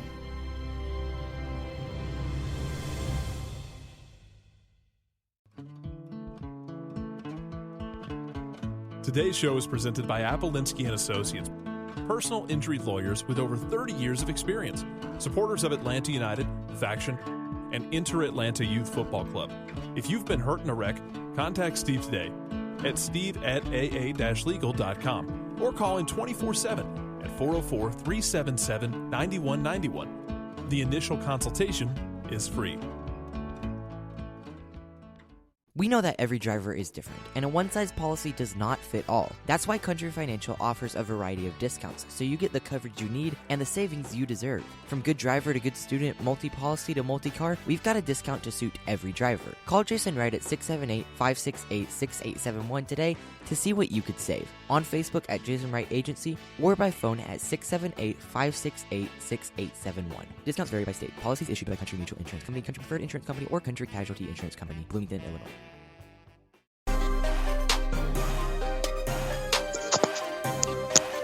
Welcome back. Soccer Down here, Friday flashback edition, or Friday thoughts, or Thursday thoughts on Fridays, or what have you. We've talked about the U.S. women's national team and where they stand going into the knockout stages. We'll run through the knockout round for the Women's World Cup coming up in just a bit. Talked about MLS back in action this weekend and the games and your fantasy selections. Couple bits and nuggets before we jump into the Twitters on some other non-Friday flashback-related stuff. The Mexico-Canada match earlier this week, it was a 10:30 kick in the East. That had 2.9 million viewers on Univision and Univision Deportes. Top-rated men's match on any network in the United States in 2019. Boom. That's big. Boom. That's huge, considering it was a 10:30 kick in the East. It's the third highest overall viewed match this season, or this year in 2019, behind two U.S. women's national team matches. So your top three matches viewed on TV in the United States, and yes, this includes the Premier League and Champions League. Number 1, U.S. women's national team. Number 2, U.S. women's national team. Number 3, Mexico versus Canada in Spanish at 10:30 Eastern Time, midweek. Honestly, if you're trying to tell me about the Mexico national team, that doesn't surprise me. It honestly doesn't. 10:30 kick in the East during the midweek, yes, it surprises me. That's a huge number for that game. If it's a weekend game at 8 o'clock, no, not surprised at all. And we'll see what those ratings are later in the tournament when it is a better time slot. There's some reports coming out of New England. Jonathan Segal at the New England Soccer Journal. The Revolution are considering launching a USL team in 2020. That's a good move. They've got to have a better development pathway because their academy needs work. They are investing in it. They need a place for those players to be able to play. Young players coming through that aren't getting time. They need a place to develop. I think it's the way forward. I think every MLS team should go down that route, and whether it's USL League One or USL Championship, wherever they want to invest and whatever makes sense for them, I think it's just a necessary component to a strong team at this point. Philadelphia Union have strengthened their roster. Andrew Wooten, a young American forward, he's played for the U.S. men's national team. He has joined the Union from Sandhausen in Germany. German-American, this is his first time in Major League Soccer. Good opportunity for him and good move from Philadelphia to go get him with the whole Corey Burke situation and not knowing when you're going to see him again. Getting Wooten to spell you up top, that's a smart move from Ernst Tanner and crew in Philadelphia. And if you missed it this week, San Diego is launching a USL Championship club. It will start in either 2020 or 21. I think they're leaning towards 21. Warren Smith, who was the founder and former president of the Sacramento Republic, that's your owner. Landon Donovan, might have heard of him. He is the executive vice president of soccer operations, and they're going to play at the University of San Diego's Torero Stadium. Seats 6,000. It was the former home of the San Diego Spirit of the old WUSA, the first women's professional league. Good venue. There's been plenty of soccer matches held there. It's a high-quality venue, so should be a very strong club with Warren Smith and Landon Donovan involved. I believe that was the location of a heartbreaking loss for Atlanta Beat version 1 in a championship game, if memory serves. Could have been. Definitely could have been. Last night as well, U.S. Open Cup final match of the round of 16. LAFC fell behind early to San Jose. Vaco in the 7th minute. Diego Rossi equalizer in the 35th. Diamande and Carlos Vela score in the second half, and it's a 3-1 win for LAFC, and they move on into a quarterfinal matchup with Portland. Okay, so now that we're all set and get ready for July 10th, and ticket situation, are tickets available yet? Yes. I know they are for founding members. That's who's going to buy them all. Yes, all 8,000 of them. Yes. And it's going to be a packed house, and it's going to be fun. We got folks with other stuff. You want to get into other stuff? Let's do this. All right, Robert Swick, the Swickster. Wait, at Soccer Down Here, you mean we're going to be the fully rested team facing a team with tired legs after a cross-country trip? It's crazy. I know. I didn't expect to see this ever happen, but it has. Dallas to Toronto. So they play Dallas Saturday. They fly back Sunday. Then they play again on Wednesday, and they're missing a bunch of pieces. Atlanta will be in good shape on Wednesday, and I think you're looking at a good start to a busy month. You need 3 points in Toronto because they should be on the table for you if you play well. And Tafka says he's now covered with the mention of San Diego coming into the USL because as a part of his opus, which is of who? San Diego. San Diego. Yes, San Diego. Who are you talking about? You don't remember how Ron Burgundy referred to San Diego in the Anchorman movies? No, I was not San expecting Diego. a Ron Burgundy reference from you. San Diego. I won't say what it's translated into. But Tafka was making heat maps for his opus, and if you haven't read his opus, go to soccerdownhere.net and read his opus. Part 1. Making heat maps? Yeah, making heat maps of the MLS USL Championship USL 1 markets for the purpose of TV broadcast rights as it pertains to my proposed structure. I accidentally put a USL club team in San Diego. Realized the mistake earlier this week. It would seem I'm covered now. Ay, Dios mío. Tafka, Yes, keep you're your now head covered. Yes. All-Star selections came out. Yes, they did. And Joseph Martinez was not part of the fan vote. And Joseph posted a clip of him laughing and the zipped face emoji. So, I don't know. I got nothing. Brad Gazan, Leandro Gonzalez Perez, Pity Martinez, and Ezequiel Barco are part of that. So, it's the All-Star game. It's fun. It's cool. It's whatever. And Shiva had a question about a couple of late night Thursday thoughts. Okay. One involving a writer / radio host who kind of conveniently neglected mentioning the Atlanta United Championship. And what do you say to that individual? You ignore it because they're never going to listen, change, whatever, and they're looking for attention. I mean, there's no reason to even engage in that because they know exactly what they're doing at this stage, and they are the ones who are most afraid of Atlanta United doing what they're doing, and they're most afraid of people talking about soccer. So don't even worry about it because they're going to be dinosaurs pretty soon. And then Shiva also wonders if anyone else is terrified of the black smoke and all of the black jerseys at the Bank of California Stadium. It looks like Gotham City, especially at night. That's a cool look. I mean, they've dealt with things that have popped up that have been negatives, where it's crossed over. But it's a cool look. I mean, I'm looking forward to that match. That's going to be a lot of fun heading out there, and I'm looking forward to feeling that vibe because honestly, you don't get enough of that around the league. The only place that I can even think will compare to that we've been in is Orlando because there is dislike. There's strong dislike. I can't think of another place that had that type of edge to it that we could feel from a radio perspective. And that doesn't mean that there's not great fans around the league. It's just where we are and the feel of the stadium for the radio crew, like DC, for example. I mean, DC supporters are great, but where we are from a radio perspective, like we're walled in plexiglass, so we don't really get that feeling. Orlando, you get it. Montreal, to a degree, you get it. And I think when the Impact are really good, Montreal's a tough place to go in and play.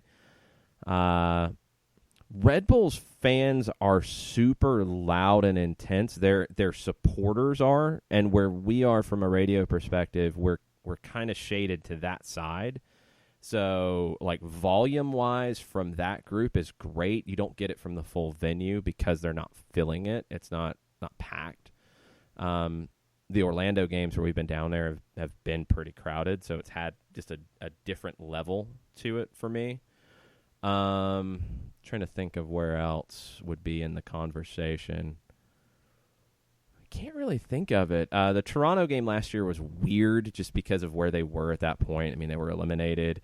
There was some edge to it, but not much because that was the last match of the year for them, and I don't think fans were exceptionally happy about it.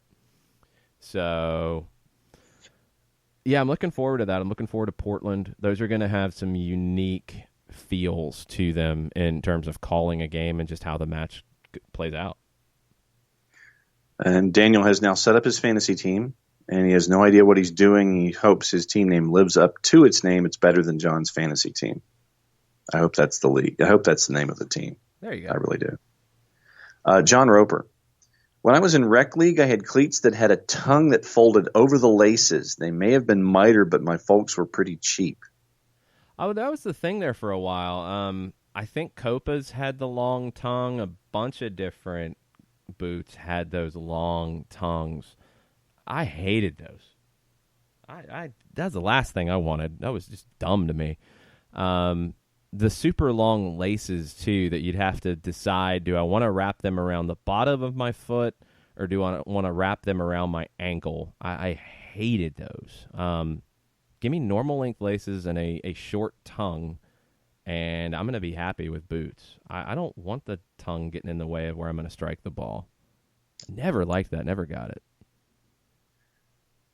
Chandler Creel, what exactly determines location for the semifinal and final matches for the At Open Cup? Would the At Yankees playing at home on 7 August, the date of the semifinal, influence that decision? Well, yeah, New York City can't host it. Not there anyway. So it would 100% influence it. Teams have to apply to host, and they have to show to host. Now, I think for semifinals and finals, there is actually a bidding process, so I don't know to what degree that goes. Actually, you know what? Let's see if we've got something posted on that, because they have changed it so many times over the years between how these things go that I want to make sure I'm using the proper terminology. I don't think it's a bidding process anymore. I think it was. Now I think it's just an application and U.S. Soccer decides based off the venues, or if they meet a certain level of standard, and the standards are higher for those matches, then it's a draw. Here we go. I'm almost there.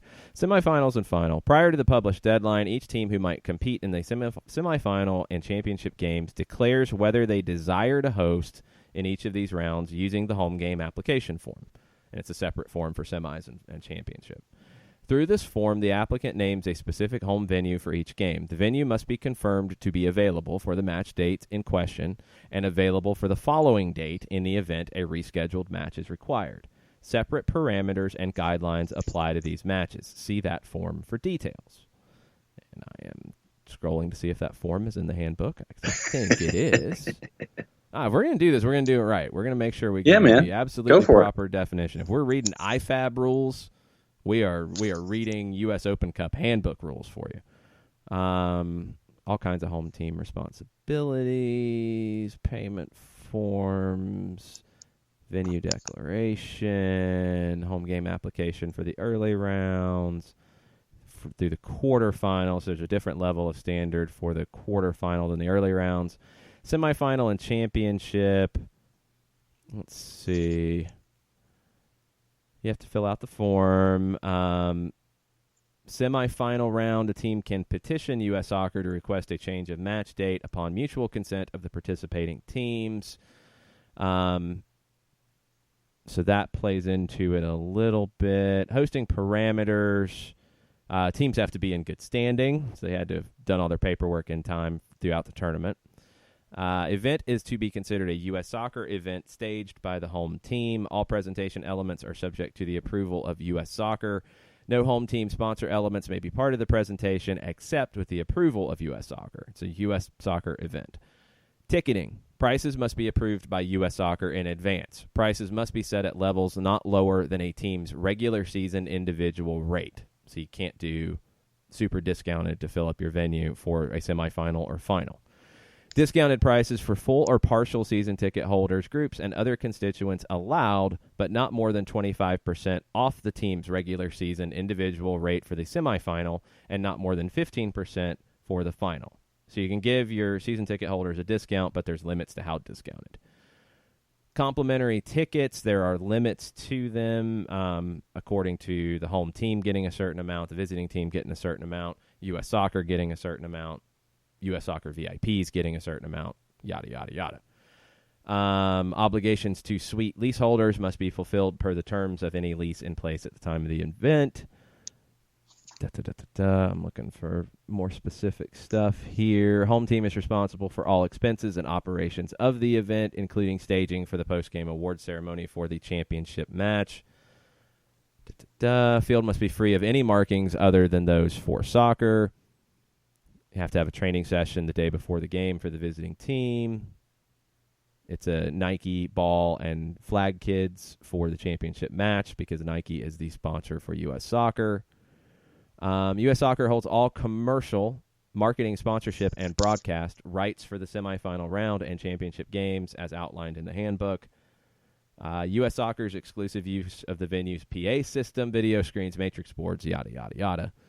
So basically it comes down to it is a U.S. Soccer event in your venue, and you have to apply to host and say you can meet all of the requirements for it. There are certain deductions that U.S. Soccer gets in terms of ticket money off the top, stuff like that.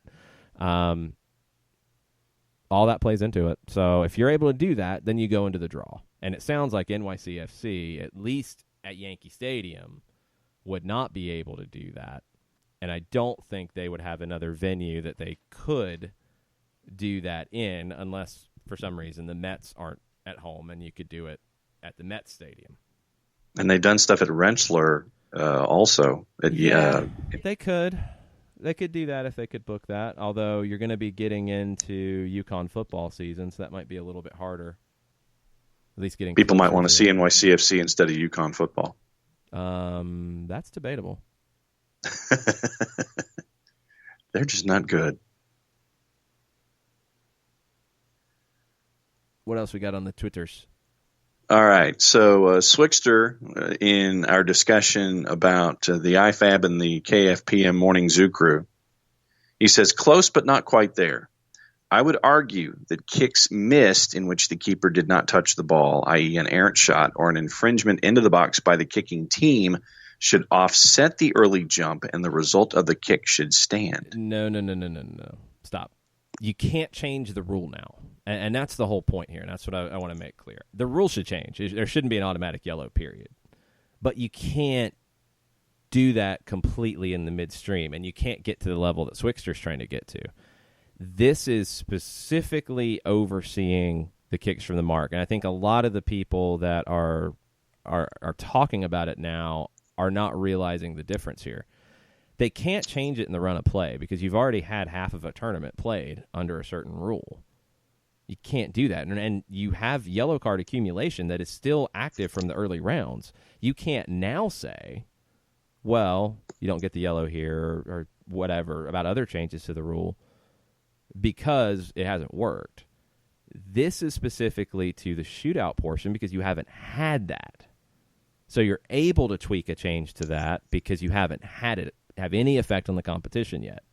If you said now yellow cards in these situations will not be given, well, then you'd have to wipe them from the early rounds for goalkeepers because accumulation from the early round still applies right now.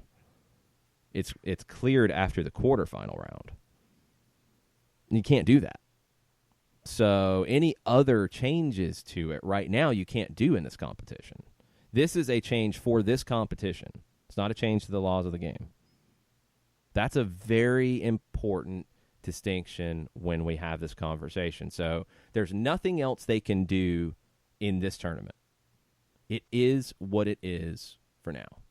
They made the right change that they could make to eliminate the scenario that we were terrified of, that you would have a goalkeeper sent off in a shootout and somebody would go home from a World Cup because of how stupid that is.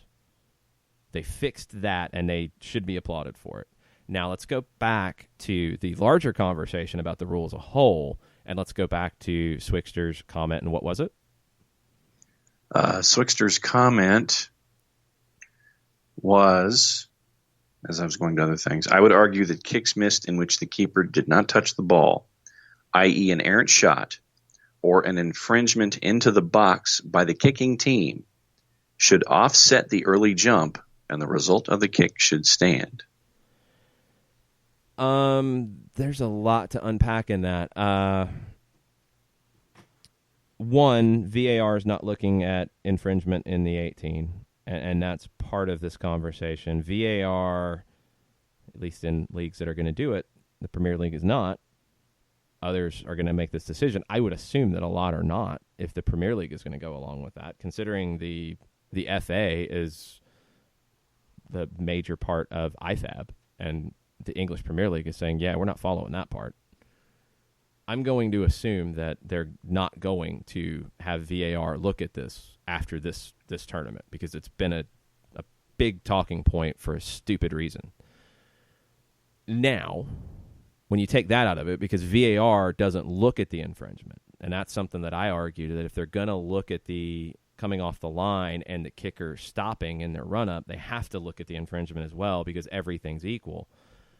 Man, I wish I had this chart, and I don't have it in front of me. There is a breakdown of everything on that situation that Swixter's talking about. And I think what Swixter's talking about is actually already there. I think it's covered because if you come off the line and there's infringement and both are called by the referees, I do think the kick stands. But again, we're going to be accurate today, and we're going to get all of this correct because we are not going to mislead folks today. Nope. No. Let's pull this up because I know the IFAB website very, very well at this point. And the app. The app is good as well. I'm in front of the computer, so I'm going to pull this up. And I believe I need the summary table. And yes. So let's move stuff around and let's go through the summary table. So, encroachment by an attacking player, penalty's retaken. If it's no goal, it's an indirect free kick. So in Swixter's example, he is saying that the goalkeeper comes off the line and there is encroachment by an attacking player, correct? Yes. And there was no goal. Correct. The hell on wheels scenario. Everything goes wrong. Actually, I think they do need to adjust this because now I don't see goalkeeper and encroachment scenario. Goalkeeper and kicker, if they are both wrong, if the kicker stops, for example, in their run-up, and the goalkeeper comes off the line, and it's no goal. It's a retake and a caution for both the kicker and the goalkeeper. That feels dumb to me. It feels like it should stand and a caution for the kicker and the goalkeeper. But I guess they don't believe in the offsetting penalties scenario. Yeah, and that's what this was sounding like, and where everything goes wrong. If defense goes wrong and offense goes wrong, to me that just sounds like offsetting penalties. They would redo. But and honestly, okay, if we're going to compare sports, we're going to compare penalties. Offsetting penalties, you redo it, right? Yeah, and so nothing changed. You go back to zero. You go back to zero. The goalkeeper would see a yellow in this scenario, and the field player could see a yellow. That's a decision for the referee to make. But yeah, I mean, if it's goalkeeper and kicker are both wrong and you retake, it would be the same, I'd have to assume, for goalkeeper and encroachment, and you'd retake it. I'm not against what Swixter's saying, that it would be then you just let it stand and you give cautions as you have to give cautions. But consistency generally is, yeah, if there's offsetting penalties, if there's 2 fouls on the play from either team, then you redo the situation. So I wouldn't be against it. I'm also not against if the goalkeeper steps off the line and the kick is missed, just caution the goalkeeper for stepping off the line. If that's the penalty now, if that's the punishment, just caution them. If the shot's missed on its own, don't retake. But then the argument could be that, well, the goalkeeper coming off their line distracted the kicker, and that's why they pushed the shot wide, and blah, blah, blah. Right. That's what Thomas Gwynn was getting to. Yeah, and that's a good argument. Okay, what I'm going to tell all the lawyers out there who are going to battle this out, go battle it out. Let me know what you come up with, and we'll come back to it later. But, yeah, I think it's hard to go around it. Going through all this and thinking through it and talking through it, I think you kind of have to retake. I don't love the automatic yellow for the goalkeeper coming off the line at all. I think that's a bad thing. It should be an option for the referee, not a demand. And if VAR is going to be involved in looking at goalkeepers coming off the line and kickers stopping in their run-up, they have to also look at encroachment. I'm not against backing off of all of that from VARs, and I think that's where we're going to go first.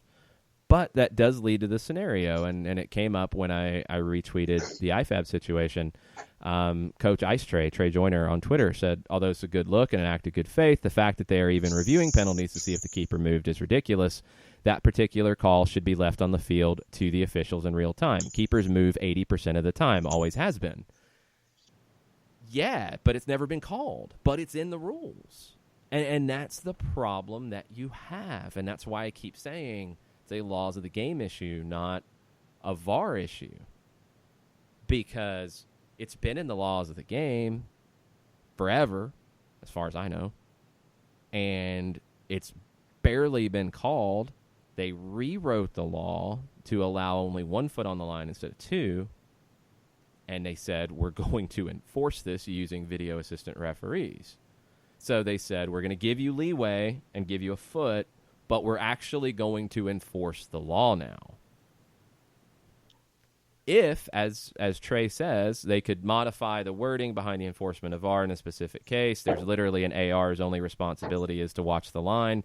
If he or she cannot see the movement in real time, then leave it alone. No. I disagree, because that's the reality of the world of VAR now. VAR is not about people seeing it in real time on a yes-no decision. It's about getting it right. And if you want this to be a situation that is having leeway for goalkeepers, then you have to do what we talked about.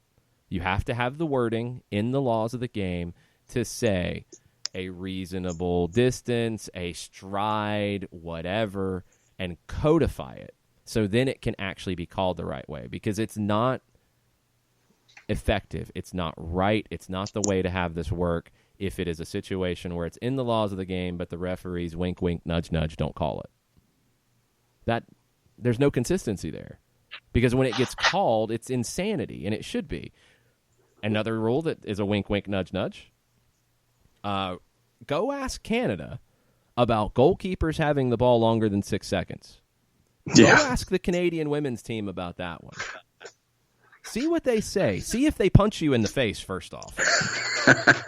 See if you come out of that with a black eye, because their goalkeeper was called for this in an Olympic semifinal against the United States that led to an indirect free kick that then led to a handball on the free kick, which was the right call, and a penalty that led to the U.S. sending that to extra time and eventually winning it.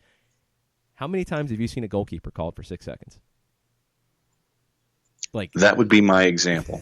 That would be about the only one. It's really bad. Make it a consistent rule, and either, if it's not a good rule, rewrite it or eliminate it, or call it flat out. You can't have wink, wink, nudge, nudge rules. You can't. And in a VAR world, on stuff that is a yes, no, they're going to get exposed. So it's time to start really looking at some of the laws of the game and get a group together and work on this. If you don't like the situation, then get the law rewritten to be realistic and then call it accordingly. But you can't have a law in there that's not getting called accordingly, because VAR will expose that every single time. Because it's black and white. If they came off the line, they came off the line.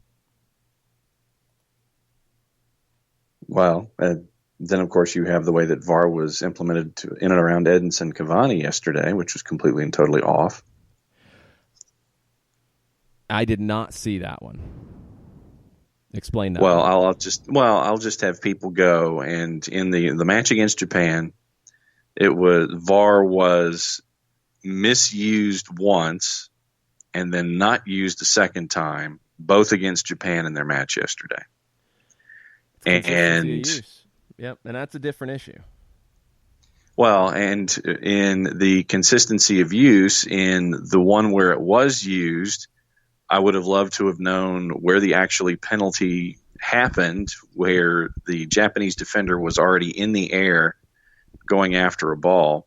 Cavani comes around the corner, tries to kick it. He makes contact with it, goes down while the Japanese defender is still trying to kick the ball, grabs his ankle, goes to VAR, called a penalty against Japan. Okay. And I'm kicked? Like, okay. No. Cavani was the one doing all of the action. Yeah, he said he got kicked, but you look at the video and you're like, no.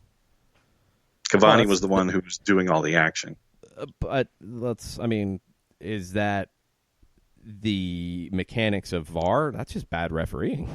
Whether you're VAR or not VAR, that's just bad refereeing. And if you have more information, you have a video of it, you should be able to get the call correct. Yes, it was bad use of VAR in the one where VAR was used, and then there was one where it was not used, and Japan should have been awarded something, and they weren't. So VAR was 2 for 2, I guess, indirectly yesterday in the match with Japan.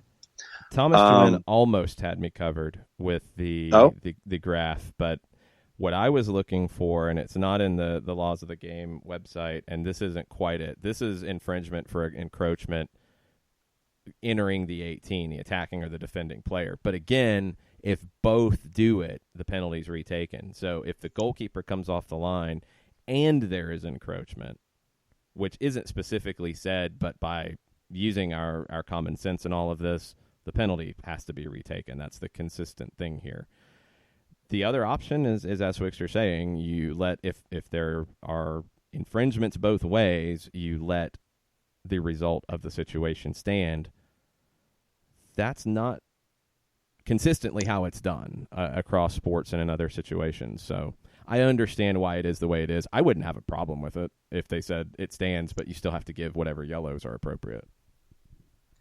Let's see. What else do we have on the board? The Soccer for Good OG, Joe Robbins, posted a picture of something called Extreme Soccer. T-shirt she picked up at a tournament somewhere in the 90s, full of holes, soft as suede, can't even throw it away. Nice.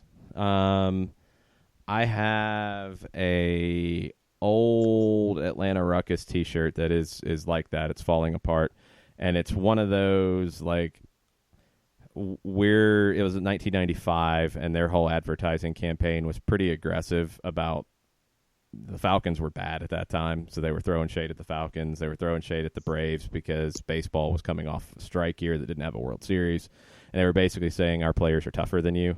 And it was one of those like in like a aggressive script on the front. It was like no pads, no whatever, blah, blah, blah. I don't remember. No timeouts, all the usual stuff you see. And on the back, it had players like in a wall holding certain sensitive parts of their anatomy. And it said something like just a bunch of tough ruckers, which nobody called Atlanta Ruckus players ruckers except for this T-shirt. No. But it's a cool T-shirt. Let's see, Nick Leafy. My dad worked for Miter, so I had a wall of old school gear. I believe this is all I have left now, and it is a deflated soccer ball, I guess. That you guess looks like it's covered with fur. Oh, is that one of the indoor balls? One of the indoor, I think so. Court the indoor balls orange was a thing there for a while. Instead of playing futsal, it was let's play with an oversized tennis ball because that makes sense. That's what that looks like. Yeah, welcome to indoor soccer in the United States at different points. We played like that in intramurals at UGA. Indoor on turf, just use a normal ball, but indoor on a court, instead of playing futsal, it was with an oversized tennis ball, and it was weird because if you hit it just right, that thing would fly. But if you hit it off-center at all, it would flutter, and it was weird. It was really hard to strike it with any kind of like curl on it because it'd start fluttering on you.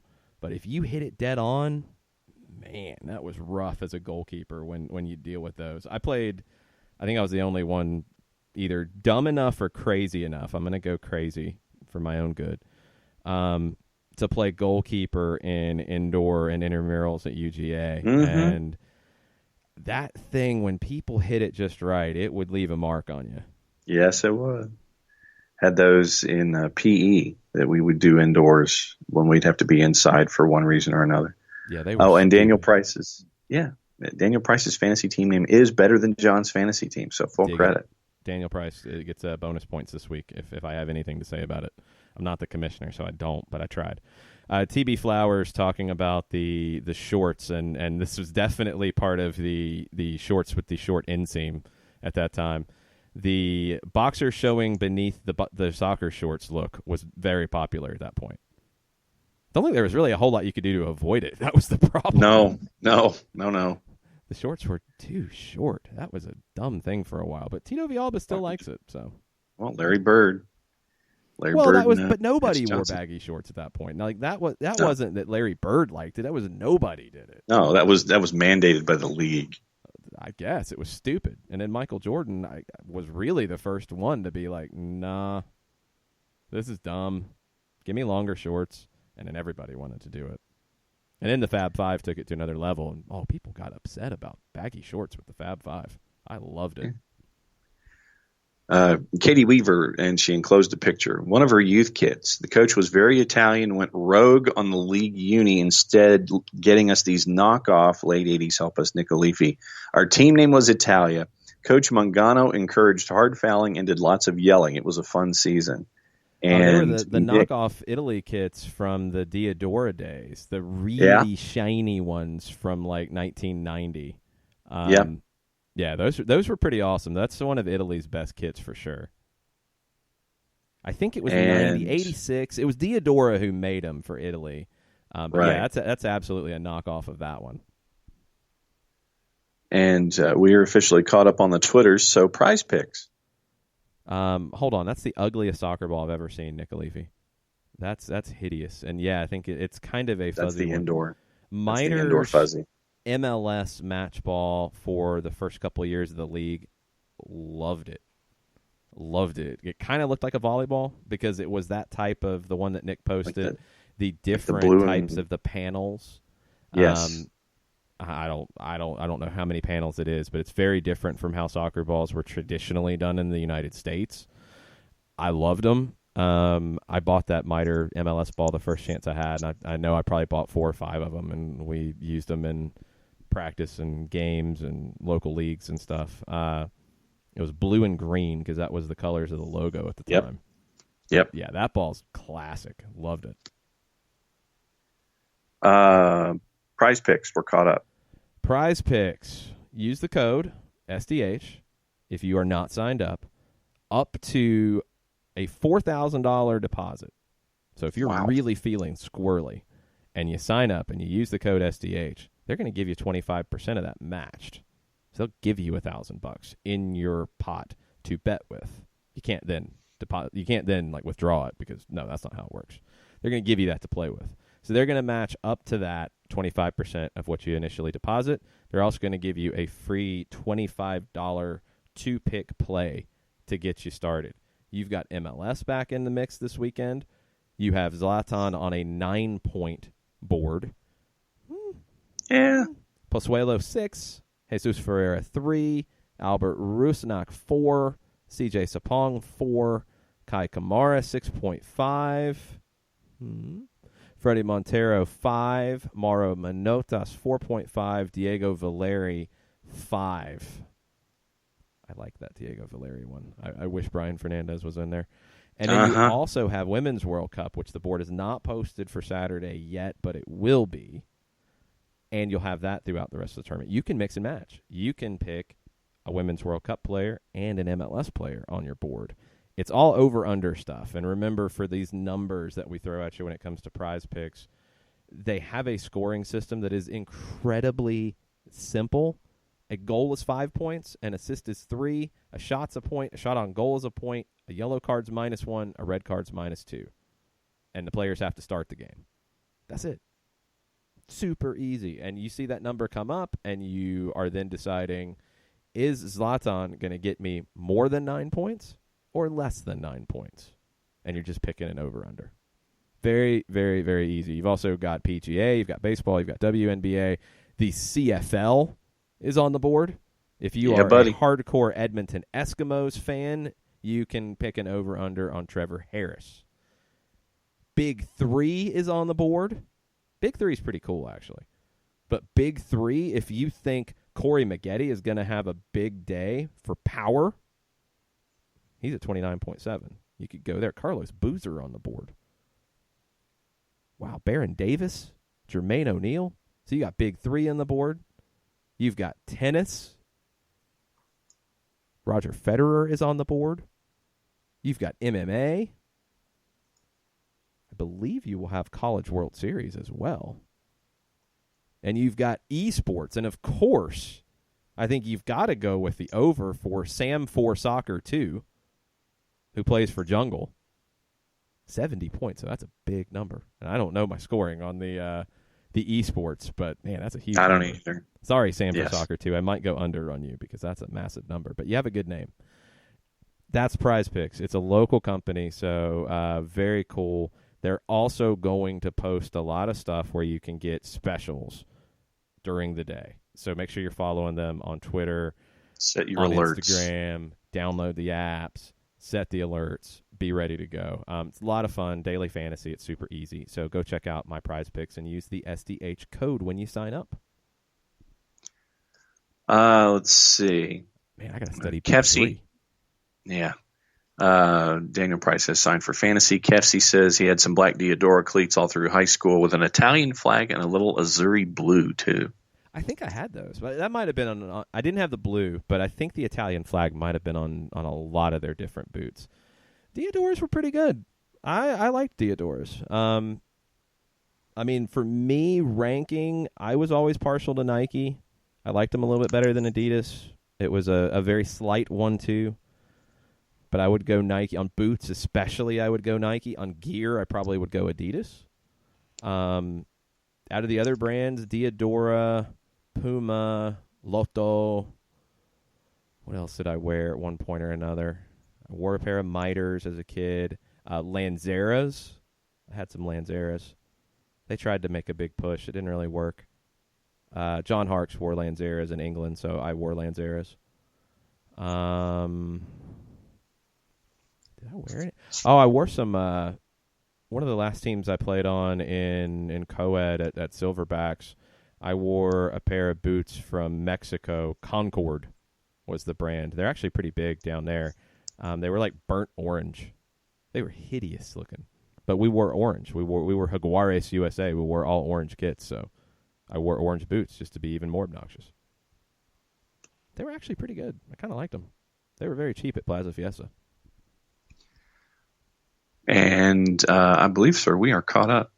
All right.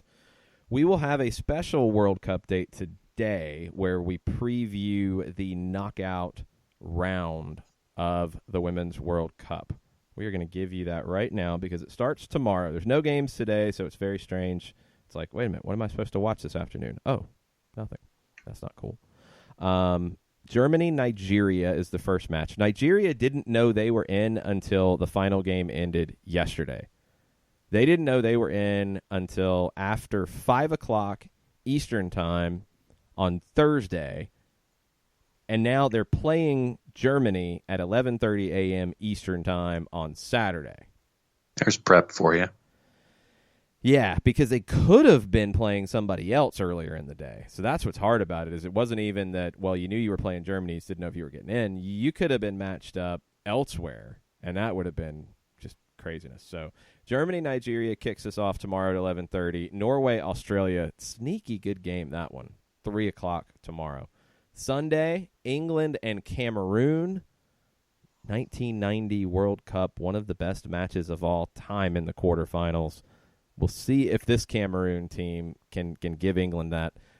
Never saw an update on the Cameroon player who was on a stretcher after the winning goal, and the other Cameroon player who I believe was maybe passed out. They were like fanning her face.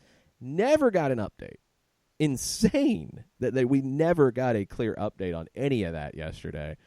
Amazing, amazing, amazing moment. That goal's the goal of the tournament for me. Inch out in the 95th minute. There's a 5v2 against New Zealand because they were trying to get a win to have a shot to go through. Cameroon breaks, beats the defender with a great cutback, great finish, incredible moment. Cameroon goes through. Now they have to face England. I think their luck is going to run out. England is a favorite in this tournament. Game of the weekend is France and Brazil, 3 o'clock on Sunday. France should win. France has not looked convincing in this tournament. I think the pressure's getting to them, but if you're ever going to get snapped back into place, snapped back into reality here, it's facing Brazil. Snap out of it. Can do in the attack. I think France ends up getting it done, but this should be a really good match. And then Monday, United States and Spain at noon. We will get you set for that on Monday's show with all the latest. Julie Ertz's health, Alex Morgan's health, both are expected to be available for Monday. We will see, and we will keep you posted as we get ready for that one. Thanks, everybody, for listening. Thanks for checking out the World Cup dates and all of the other programming here on the SDH Network. What do we have coming up the rest of the day in terms of Greenville, Charleston, etc.? Greenville, Charleston, etc. We have Cole Seiler as the player spotlight for Greenville Triumph Weekly and our weekly catch-ups with Chris Makoviak, the play-by-play voice of the Triumph, and Chris Ashley from That Soccer Show and GVLsoccer.com. It looks like it's going to be Poppy Miller, Vincenzo Candela this week for Charleston Battery Weekly, And we'll catch up with Jen Hildreth and get her views of the group stages and what she thinks about the knockout round. And that'll be will that be a Women's Soccer Weekly or a 1v1? That will be a Women's Soccer Weekly. So she'll be the Women's Soccer. Yes, she has. And so we'll catch up with her and see if she and Kendra D. St. Aubin have tracked down root beer floats and everything else going on in California getting ready for the knockouts. So she'll be the Women's Soccer Weekly. That'll be up later this afternoon. And message for the commish, if he's out there listening, we'll send up the bat signal. Daniel Price trying to get everything sorted out with a code to get into the league. So be on the lookout for that. We'll try to help you, Daniel, get it sorted out and get you in so you can make fun of John's team, because that's always fun. Yes. Agreed. All right. We'll have all kinds of stuff over the weekend for you guys with cup dates and such. Thanks for listening. Thanks for being a big part of it. Thanks for sharing some of your favorite gear this morning on a Friday Flashback. And we'll be talking to you back in the SDH show on Monday. Mucha plata, y'all. Mucha plata.